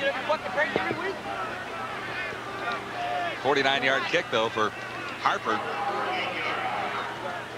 Illegal block, Hamilton 14. Well, you hit it right on the head, John. You called Gary Parker. Well, it was in open field. It wasn't hard to see that way. Well, you might see it just at the top of your screen. There it is, number 14, Gary Parker, peeling back, trying to get a block for Earl Winfield. But, of course, when you hit him in the back, 9 times out of 10, you're going to get called 15 yards. So the Tiger Cats start deep in their own zone with a first down at the 17. Along the ground, big opening. Johnny Jones, and that's a big first down for the Tiger Cats. Gets them out of a deep hole and out near the 35. Well, with the Tiger Cats having the size of an offensive line that they do, there's nothing fancy about their blocking schemes. Just straight ahead, man on man, and on the left side, Miles Correll and Jason Riley open up a huge hole for Johnny Jones to run through. And, you know, if you can get those first downs deep in your own territory on the ground, it's a big plus. Kerrigan strike to the, or rather Porras strike to the far side. Chris Major covering on Steve Stapler, short of the first down. Maybe about 5. Well, not really a bad play on first down. Actually, it's closer to 6 yards. So now you got 2nd and 4. It's pretty good. The way they run the football, you know, you can really keep the Stampeder defense guessing at this stage whether you're going to run or throw for it. Dan Hucklock has the first down. Greg Peterson, the safety for the Stampeders, made the stop. Well, Dan Hucklock made a nice cut behind the center, number 56, Dale Sanderson. Initially, the play to go over the right guard, but Hucklock cuts it back, a nice little move, and boy, he must be happy in this offense getting a chance to really carry the football and catch it. First downs are even. Ticats haven't put it in the end zone. Porras in trouble. Hucklock gets him out of it. Right near midfield. Bruce Green made the stop with help from Bernie Morrison.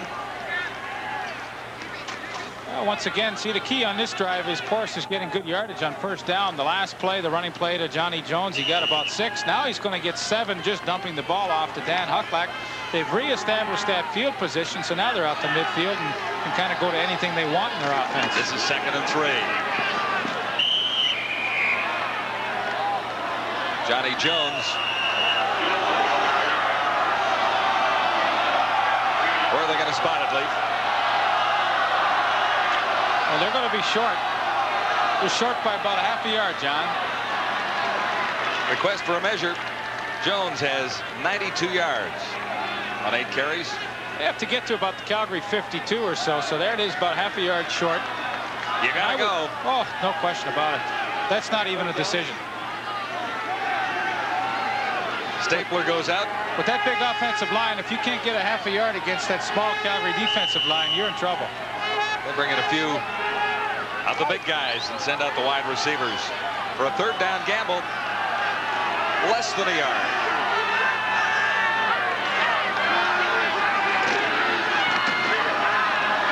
Wasn't easy, but they get the first down.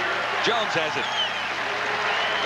Bernie Morrison led the Stampeder tacklers. Well, you know, that's the guy that has to make the play in short yardage, that middle linebacker. You have all your linemen try and get down as low as they can and penetrate through, and then, of course, the middle linebacker scrape over the top. Bernie Morrison got in there initially, but he just couldn't hold Johnny Jones. There was a little hesitation, yeah. but Jones had momentum carry him forth. It is a first down for the Tiger Cats. Calgary 51.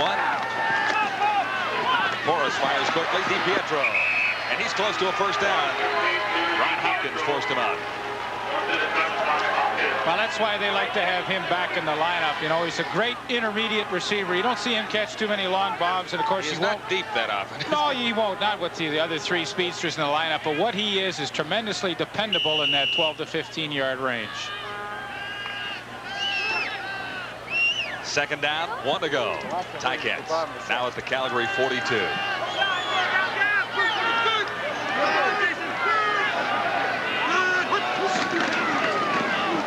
Johnny Jones again, plenty for the first down. He's almost to the 35. It's an interesting short yardage play where they pull the guard and fill with the fullback on that defensive tackle and then kick out with the pulling guard. And number 67, Ralph Schultz, will kick out. Watch how Dan Hucklack fills that hole. Ralph Schultz kicks out. They get a good running lane in short yardage for Johnny Jones. He's had a good day.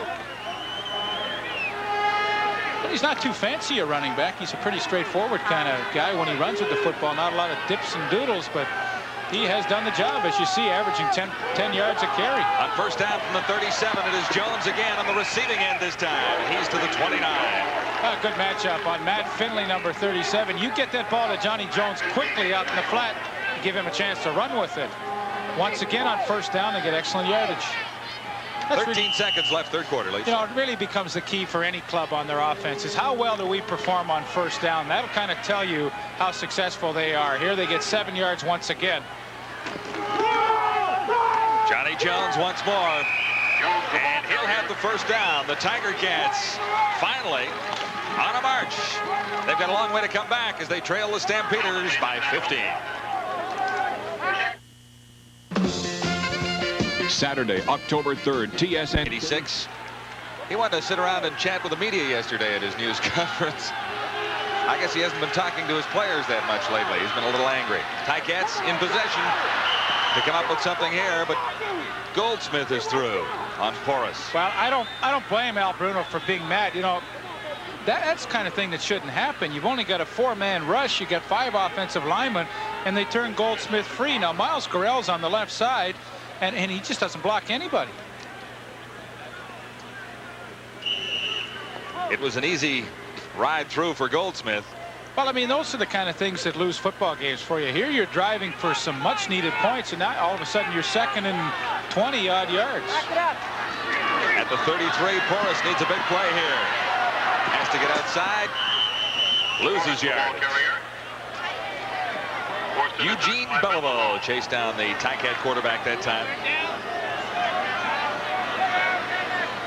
Well, in total yards, there is not a great deal of difference, or in first downs in one sense, but in net yards, the Calgary Stampeders have 308, 215 for the Tiger Cats. On the scoreboard, it reads 20-5. Calgary. Osbaldiston has missed 2 in a row. Well, John, when you look back at games, you always look at the team that beats themselves, and at this point in time, it's Hamilton. Calgary has not given up the crucial turnover. He gets one. So that'll silence the Bernie fans out there for a moment or two anyway. No, listen, you know, I was saying Bernie, and fooling around a little bit, but there's no question in my mind that Paul Osbaldiston is an excellent field goal kicker and will have no problem fitting in with this club. It is now a 12-point advantage for the Stampeders, and a little rain falling at Iverwin Stadium in Hamilton. People scrambling for the rain gear, some umbrellas in the background.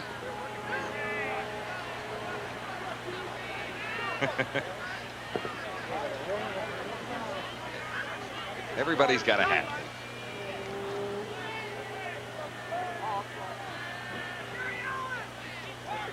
.13:51 to play fourth quarter. Stampeders have surprised a little bit. They have moved the football, not very much here in the fourth quarter, in the third quarter. Osbaldiston to kick off. Deep for the Stampeders. Kirby Warren, 25. Well, a trick for the Stampeders now, I just touched on that, is to, you know, try and play error-free football. You know, it doesn't matter if you drive down long drives every time you have the football offensively, but just don't really make any mistakes that could beat yourself. You've only got 11-point lead now, or 12-point lead rather. You don't want to make it easy. Kirby Warren takes it and bobbles it. He's lucky to get it back. No return. So let's see if the Tiger Cat defense can come up with a big stand here and get the football back and drive in for a touchdown. They have yet to get to the end zone. There's been all Paul Osbaldiston for the 8 points. 2 field goals, 2 misses.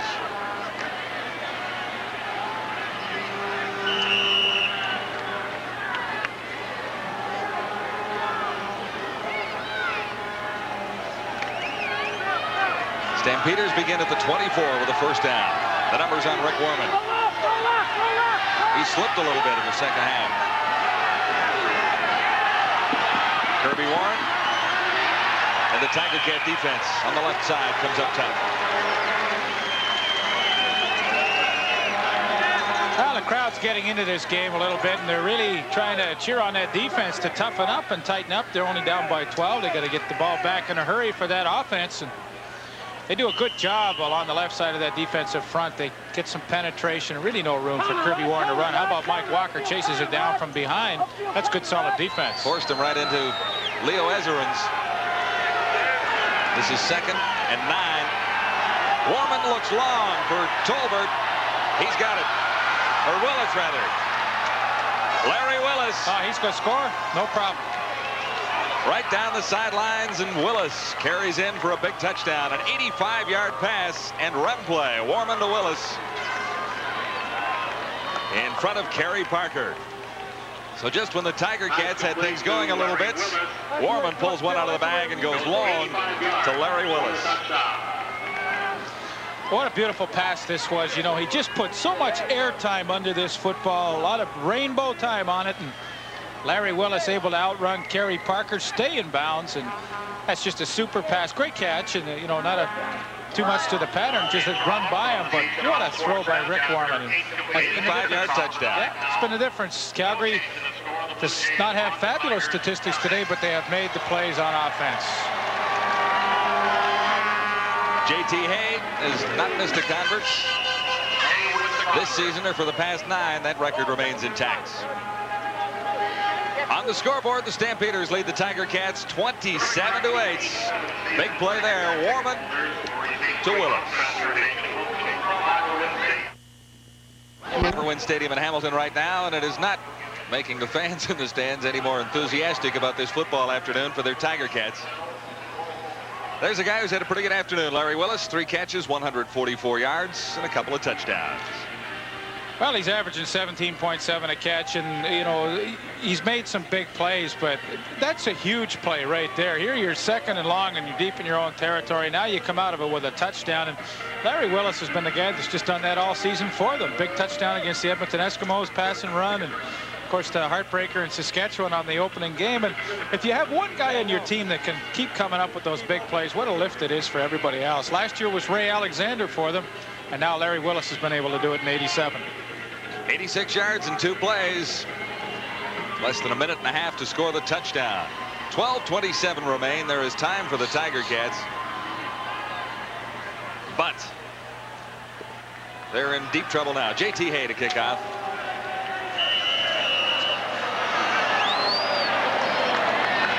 And deep for the Tiger Cats, Winfield.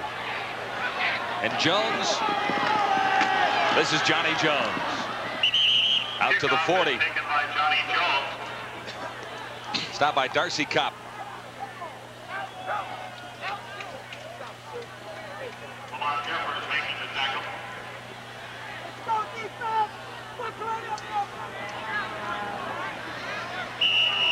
Tiger Cats with Tom Porras at the controls have to get going now.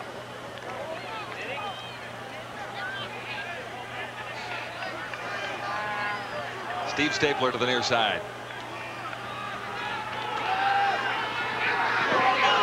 Porras fires, has a strike. Midfield. Hopkins covering on Tony Champion.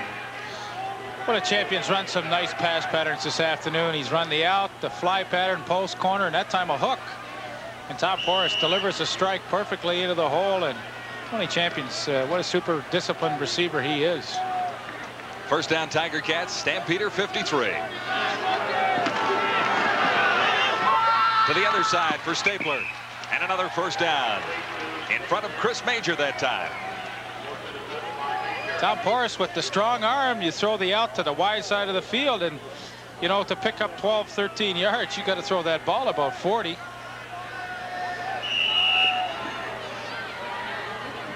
At the 41 of the Stampeders. First and 10, Tiger Cats. 2 strikes in a row for Tom Porras. Not that time. That's a tough pass to complete. You know, you roll the corner up that time, Chris Major, and then you pick up their wide receiver deep with your inside safety, Larry Hogue. Now, as soon as the wide receiver clears that first corner, you want to throw it to him as quick as you can, but there's not a heck of a lot of room, and Calgary defense that thing perfectly. Second and 10. Stampeder 41.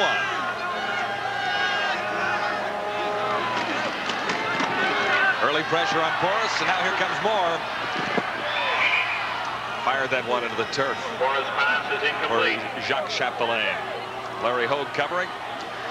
Well, had he caught that, he would have been way short anyway. You know, Calgary, for the most part, has had pretty good coverage on those Hamilton receivers. Tony Champion has had a good day, but nobody else has really hurt them badly. And once again, pretty good pressure by that Stampeder front four. 27-8 the score. 10:51 to play, fourth quarter. Osbaldiston hit the last one, this from a greater distance. At the 48. Well out the mark. And it would have been short. Stamps will gladly give up a point for field position. And one more to the Tiger Cat total. They still haven't found the end zone. Tough day for Paul Osbaldiston.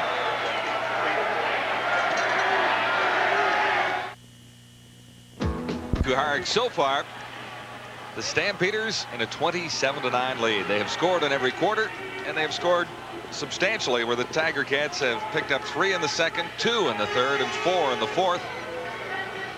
9 points in total. Well, you know, if the Calgary Stampeders hang on to win this game, they'll improve their record to 6-7. And I think if you'd asked somebody about 5 weeks ago how the Stampeders would fare the rest of the season, you would never have guessed this turnaround. They won 4 of their last 5. 3 of 4 for new head coach Larry Kuharek. Kirby Warren, maybe a couple. Nice guy, very businesslike head coach. Well, he is. I mean, there was a few areas on the club that he wanted to strengthen when he took over as head coach. One was certainly that offensive line. He said, I've got to give my quarterbacks more time to throw. They've done a much better job in their last few games. And, you know, Rick Warman, although the statistics have not been brilliant this afternoon, he certainly got the job done for him. He's had time, just 1 sack. Yeah. Tolbert. And should have a first down at the 50. Ed Gedabakis.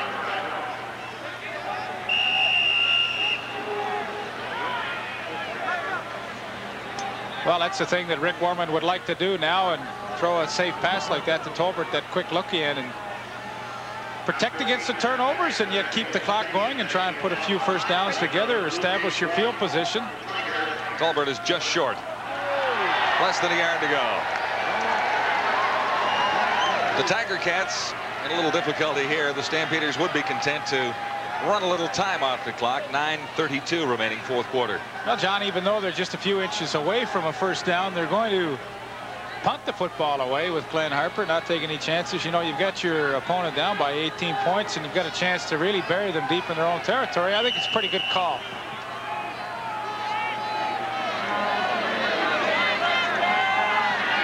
Harper across the 40 to get it away. Big charge that time from Les Brown. He didn't get there.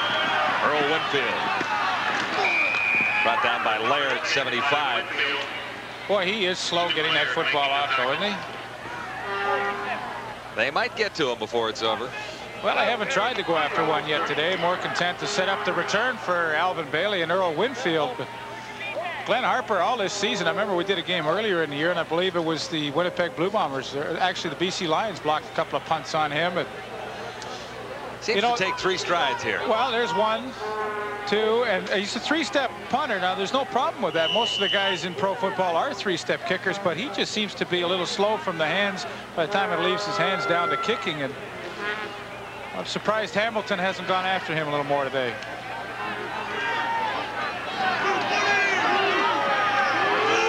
First down, Tiger Cats from the 19. Not much is going right. The ball carrier.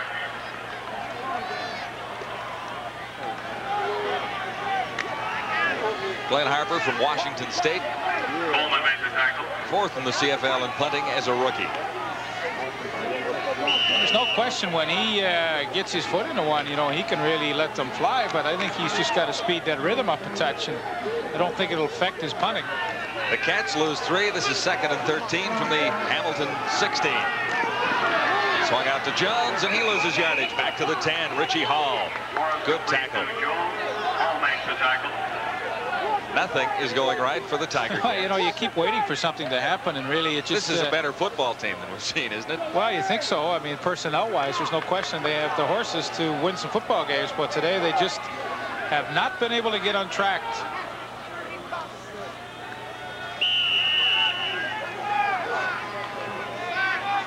Osbaldiston deep. 4 yards deep in the end zone.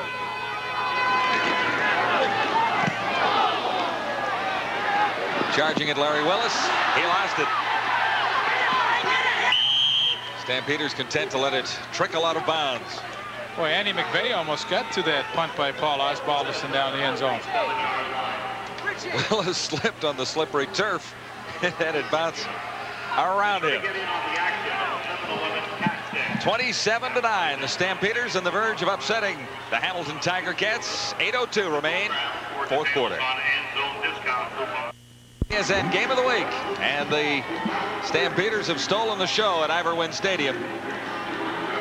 4th quarter, and there's a bit of a mystery man in the Stampeder organization. He was the Calgary first-round draft pick in 1985, 6'7", 270, and he hasn't seen a lot of CFL action. Injury was a problem in his first year, but well, he chose to spurn the Calgary Stampeders last year and go to the Pittsburgh Steelers of the NFL and try and catch on with that team. He couldn't make it. When he came back to Calgary, I really think that Earl Lunsford and Bob Vespasiani decided that they were going to teach this guy a lesson, and he wasn't going to play, and he went on the injured list and said he wasn't hurt, so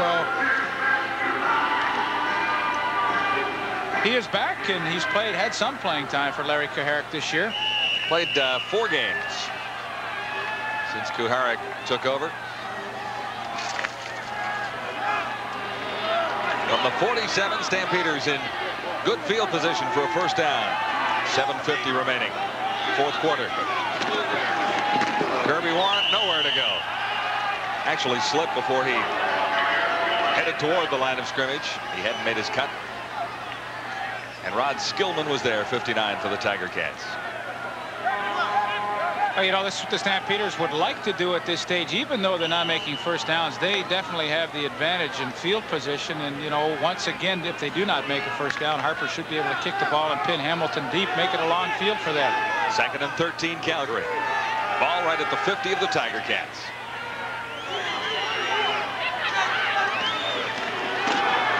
Warman will throw. No, he'll run. And lots of running room for Warman and a first down. Slides safe at the 35, and that's a pickup of better than 14, enough for the first down. A tremendous play for Rick Warman. You know, you like to keep the clock going. You like to get first downs, and for him to be able to run the football in this stage of the game was just an added plus for them, and it's probably something that Rick Johnson couldn't give him, although Rick Johnson, all Canadian. This is the one feature that Rick Warman will help this ball club with. Stampeders continue on the march now with a first down. 6:36 to play, 4th quarter. And they're at the Tiger Cat 34. Oh, big hits on Warren that time by Alvin Bailey, number 29. Now that looked like a big hit, but I kind of think as Kirby Warren was turning the corner there with that slippery field, he might have slipped down a little bit, but still looks pretty good. Spallettini out pulling, Andy McVeigh out in front, but Alvin Bailey slides in underneath and makes pretty good tackle. I thought he got him pretty good. Well, not bad, but I think he slipped too. You know, those look a little harder than they really are. 2nd and 16 facing the Stampeders now at the Ticat 40.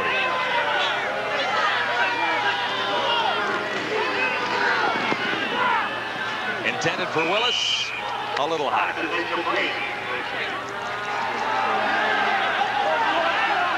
And Tempers flaring down there.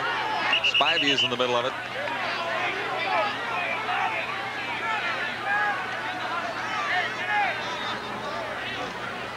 .5:45 to play, fourth quarter. Well, Hamilton has to be frustrated. Usually defensively, we talk that they are able to make something happen, and you know, they're just a little frustrated at this stage. I think they're a lot frustrated at this stage. 27-9 on the scoreboard. Stampeders in front. J.T. Hay. Ball will be spotted at the 46.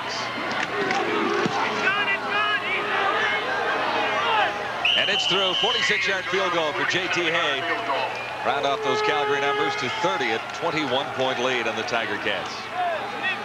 Oh, they're full measure for it. You know, every chance they've had an opportunity to score some points this afternoon. It seems like the Stampeders have come through with the field goal or the touchdown, and they're full measure for their 30-9 lead.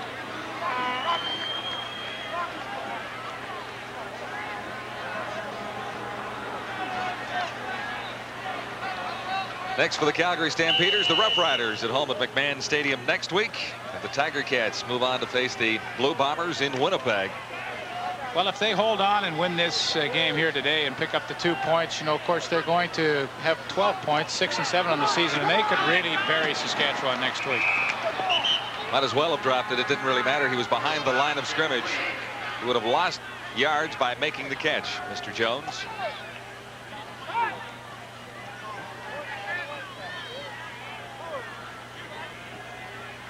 It's funny, I think Al Bruno really has to take a look at his excuse me, ball club after this game and try and figure out why in the world would they come out flat today and only be able to score 9 points. Picked out, intended for Winfield, and this is Bernie Morrison. Not exactly a speedster, but he gets inside the 15.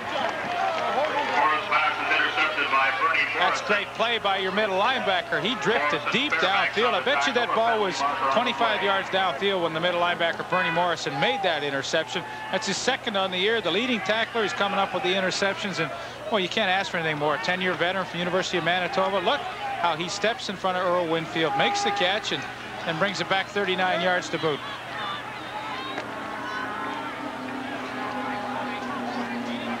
A flag was down.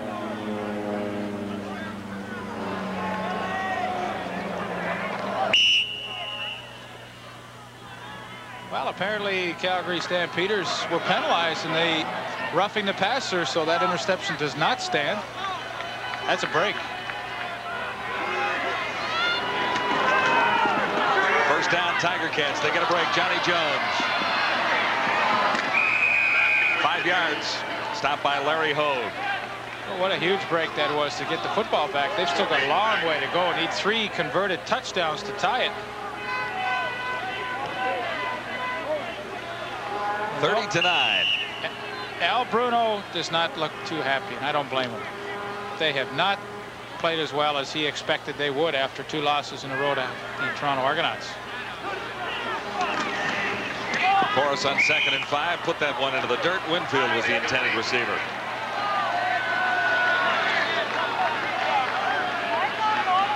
So on 3rd and 5, the Tiger Cats. Look like they may go gunning on this one, and they will. Huckluck comes in. Well, they've got no choice. They have to.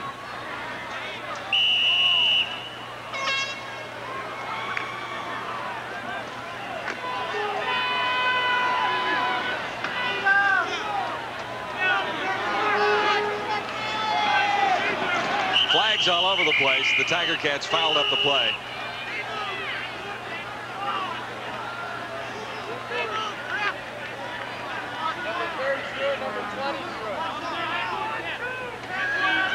Procedure call. Hamilton, number 8. Porras messed up. Now, did they blow the whistle before the play started? No, I don't think so.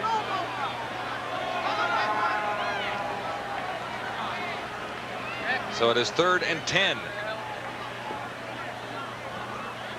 I guess they must have, or Calgary would have declined and take the football. 3:38 to play, 4th quarter. It is the Stampeders in a very quiet Iverwin Stadium with the lead 30-9. Well, 21 points. They haven't had a great deal to cheer about this afternoon. Porras needs a first down. Doesn't get it. Picked up by Hogue out of bounds. He held on to the football, but they rule it no interception, which is just as well. John, I'll tell you, I don't care who Hamilton's playing next week. I'm not picking them. Well, you're 1 out of 2 so far. That's right. And later today, you have a pretty good chance of being we got BC 2 out of out in 3. Saskatchewan later this afternoon. And of course, I went with the BC Lions. Who wouldn't? Hamilton's turned it over 4 times at critical stages of the football game. The Stampeders twice. In the first half, those 2 interceptions by Chris Major were really the story. Foreman, far side, has Emmanuel Tolberts. Foreman's pass complete to Emmanuel. And that's good for a first down in front of Howard Fields, number 16 for the Tiger Cats. For the most part, the Calgary execution really has been pretty good this afternoon. They run a little play action and hit Emmanuel Tolbert. Just pretty big, pretty football. Stampeders lead it 30-9. 3 minutes to go. Fans' game of the week has belonged to the Calgary Stampeders pretty well from start to almost the finish. 3 minutes remain. Warman has done the job. Not spectacularly, but he has moved the football and he has made it to the end zone. You know what, though? I mean, that pass that he threw to Larry Willis, that was a long 85-yard touchdown pass. I mean, he just put such great touch on that. And I should have maybe rephrased that in one sense, that I mean, he has not got the big numbers up on the board in one area, but he hasn't been in a great deal of trouble. No, protection-wise, he's been very good. And you know, the trick in any professional football league is not to beat yourself. And of course, that's what the Stampeders have done today. They haven't given up a critical turnover, which really plagued them in the early part of 1987. Calgary with a first down, threatening once more inside the Tiger Cat 30 at about the 29.5.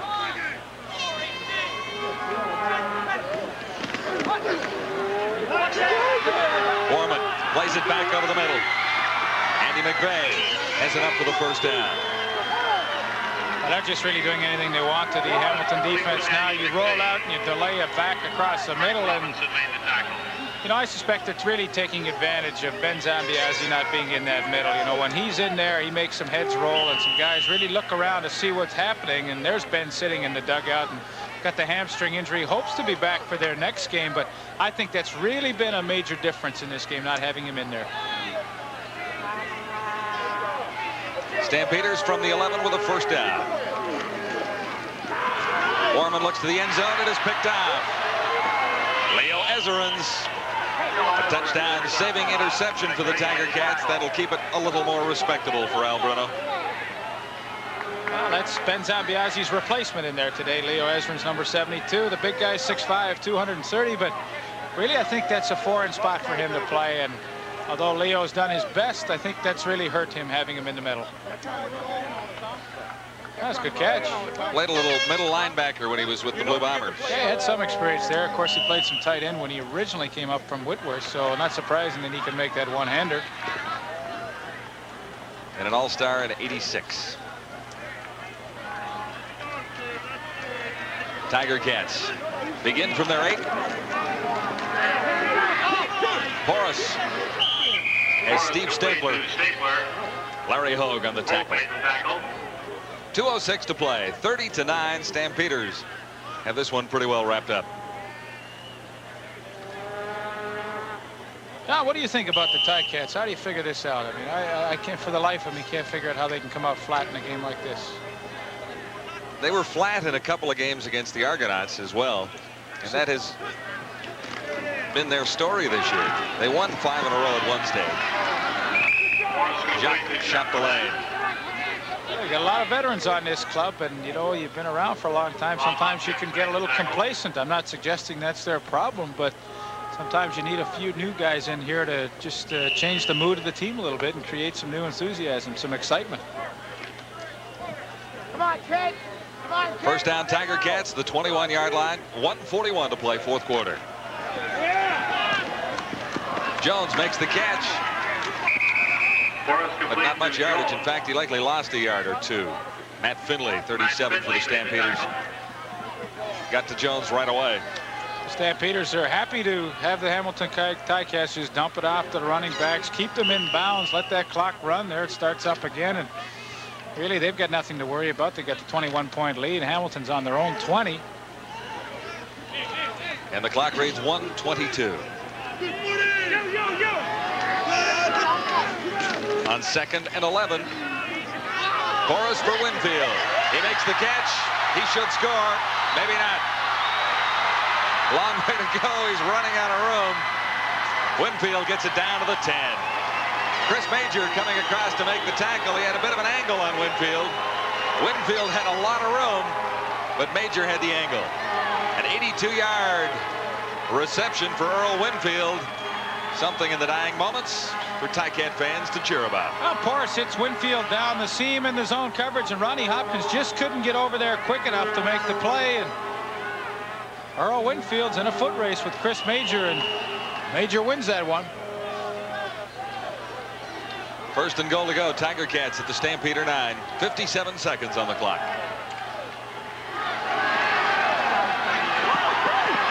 The end zone, and Champion can't get to it. Ronnie Hopkins got that hand up just at the last second to either distract or deflect the football. It's kind of been the story for the Ticats, though. In their last loss to the Argonauts, they were really out of it in the fourth quarter, came back with a couple of touchdowns late to make it respectable.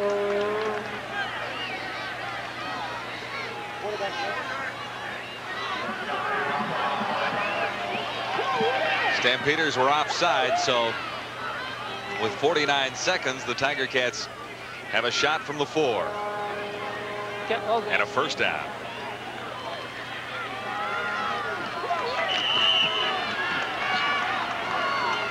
For the Tiger Cats, this touchdown, if they can get it, will only improve the final score sheet. Porras stopped. Or did he make it? He makes the touchdown. Well, they signal touchdown. Boy, he got a little late. About a centimeter if he made it. At last, the Tiger Cats get to the end zone. 44 seconds remain. 30-15.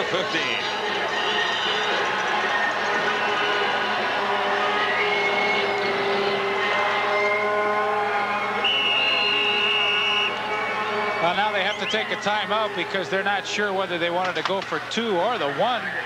So they waste the timeout. Not that I think it's really going to make much difference with only 44 seconds left. You know, you take a single point here, you trail by 3 converted touchdowns. You make your choice if you score 2 more times. Then you make your choice. To go for the win. Sure. But the win is a little... I don't think it's much of a choice now. No.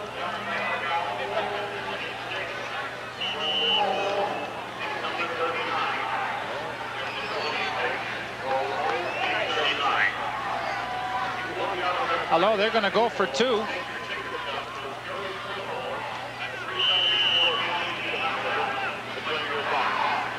(30-15) Stampeders in front of the Tiger Cats. Later today, the BC Lions and the Rough Riders. And that'll wrap up week 14 in the CFL. Last night, the Blue Bombers assured themselves of a playoff spot with a win over Ottawa. 2-point conversion is good. A flag goes down. Champion made the catch. He made a nice catch on that post pattern, too. Forward pass interference, Hamilton 23. Well, they ran a pick. Rocky DiPietro and Tony Champion, and they caught Rocky. Champion coming underneath, and you know, the officials, I think, in the last couple of years are really starting to look for those. Comes back out to the 15-yard line now. I think you kick the convert, don't you? But they're not going to. I would think you'd take the single for what it's really going to mean to the end of the football game at 44 seconds left. They're going for 2. Jump shot the lane. Makes it anyway. Well, he ran a nice pattern on Larry Hogue. That was a super pass pattern. You know, Al Bruno said this guy could be starting. We just can't find a place for him right now. But he really ran a nice out pattern. Good throw by Tom Porras. 30-17. Only 13 points behind now. That's good throw. It's good throw and catch right there. That's good pass pattern. No question, it's onside kick time, and Calgary, of course, will counteract that with a team that they will call the hands team. They'll put about 10 guys up there, up on the front line that are used to handling the football, anticipating that short kick by Paul Osbaldiston. There's the scoring drive, 102 yards in 5 plays. Earl Winfield accounting for most of that. That's the thing, you know, like Ticats lost last week in Toronto, and statistically they look pretty good. You know, if nobody told you to score and you just saw the statistics, you think, heck, this was a close game. But this week it's going to be the same thing. Good statistics, but they're going to come up on the short end.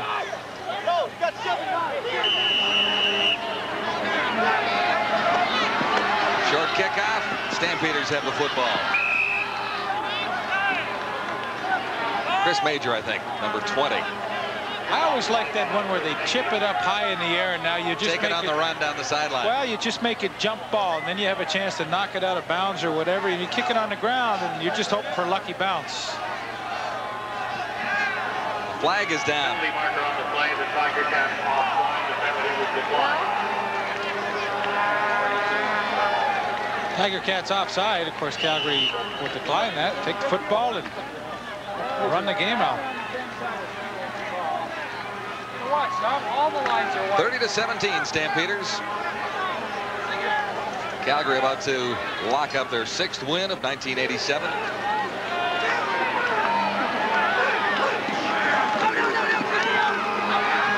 New quarterback in the game, Carl Fodor, has a strike to Larry Willis. Carl Fodor's pass. That's his 2nd completion To Larry Willis. The CFL. Came in at a blazing 12% completion. Well, get him in and let him play a little bit, I guess. I think it's a good move. He may see some duty before the year is out with Johnson out. And I think it's a smart move. 33 seconds left. Of course, you know, some people will say, well, they got the game in hand. Why are they throwing the football? It's kind of showing up your opponent. But, you know, in this case, here's a young guy that has had no playing time, and he wants to see if he can compete against some of these players and throw a few passes and get some success out there. And I don't really blame him one bit. He went for the home run ball to Tolbert there. 27 seconds left. Stampeders have dominated throughout. Rick, of course, happy with the results today. Not happy that he will not be in the lineup.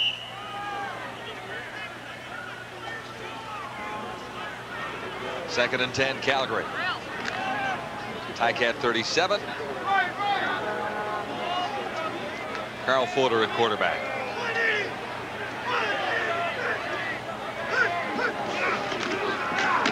Kirby Warren. Waits a couple more with 23 seconds left. Leo Ezerin's on the tackle. Well, it doesn't get easier for the Tiger Cats next week as they take on the Bombers in Winnipeg. And the Stampeders can put a little distance between themselves and the Saskatchewan Roughriders as they take on Saskatchewan in Calgary. 14, and it ticks down from there. J.T. Hay will try a field goal from 41 yards out. This should be the last play of the football game. Hay is good. And unofficially, zeros are up on the scoreboard clock. Well, Leif, the Stampeders surprised a few people today. Well, John, I was impressed with the Calgary Stampeders and head coach Larry Kuharich as he talks to some of the Hamilton players, but you know, they had a solid game plan. They decided early they were going to take advantage of the middle linebacker Leo Ezras. They did that with Gary Allen. Rick Warman, he made the pass plays when he had to. Some of the plays were not pretty, but when he had to, he hit Larry Willis for a couple of touchdowns. And boy, you have to be impressed with Larry Kaharick, the job that he's done to turn this team around. For the Tiger Cats, that's 3 losses in a row, and they'll remain 3rd in the Eastern Division of the CFL as the record slips to 6 wins, 6 losses.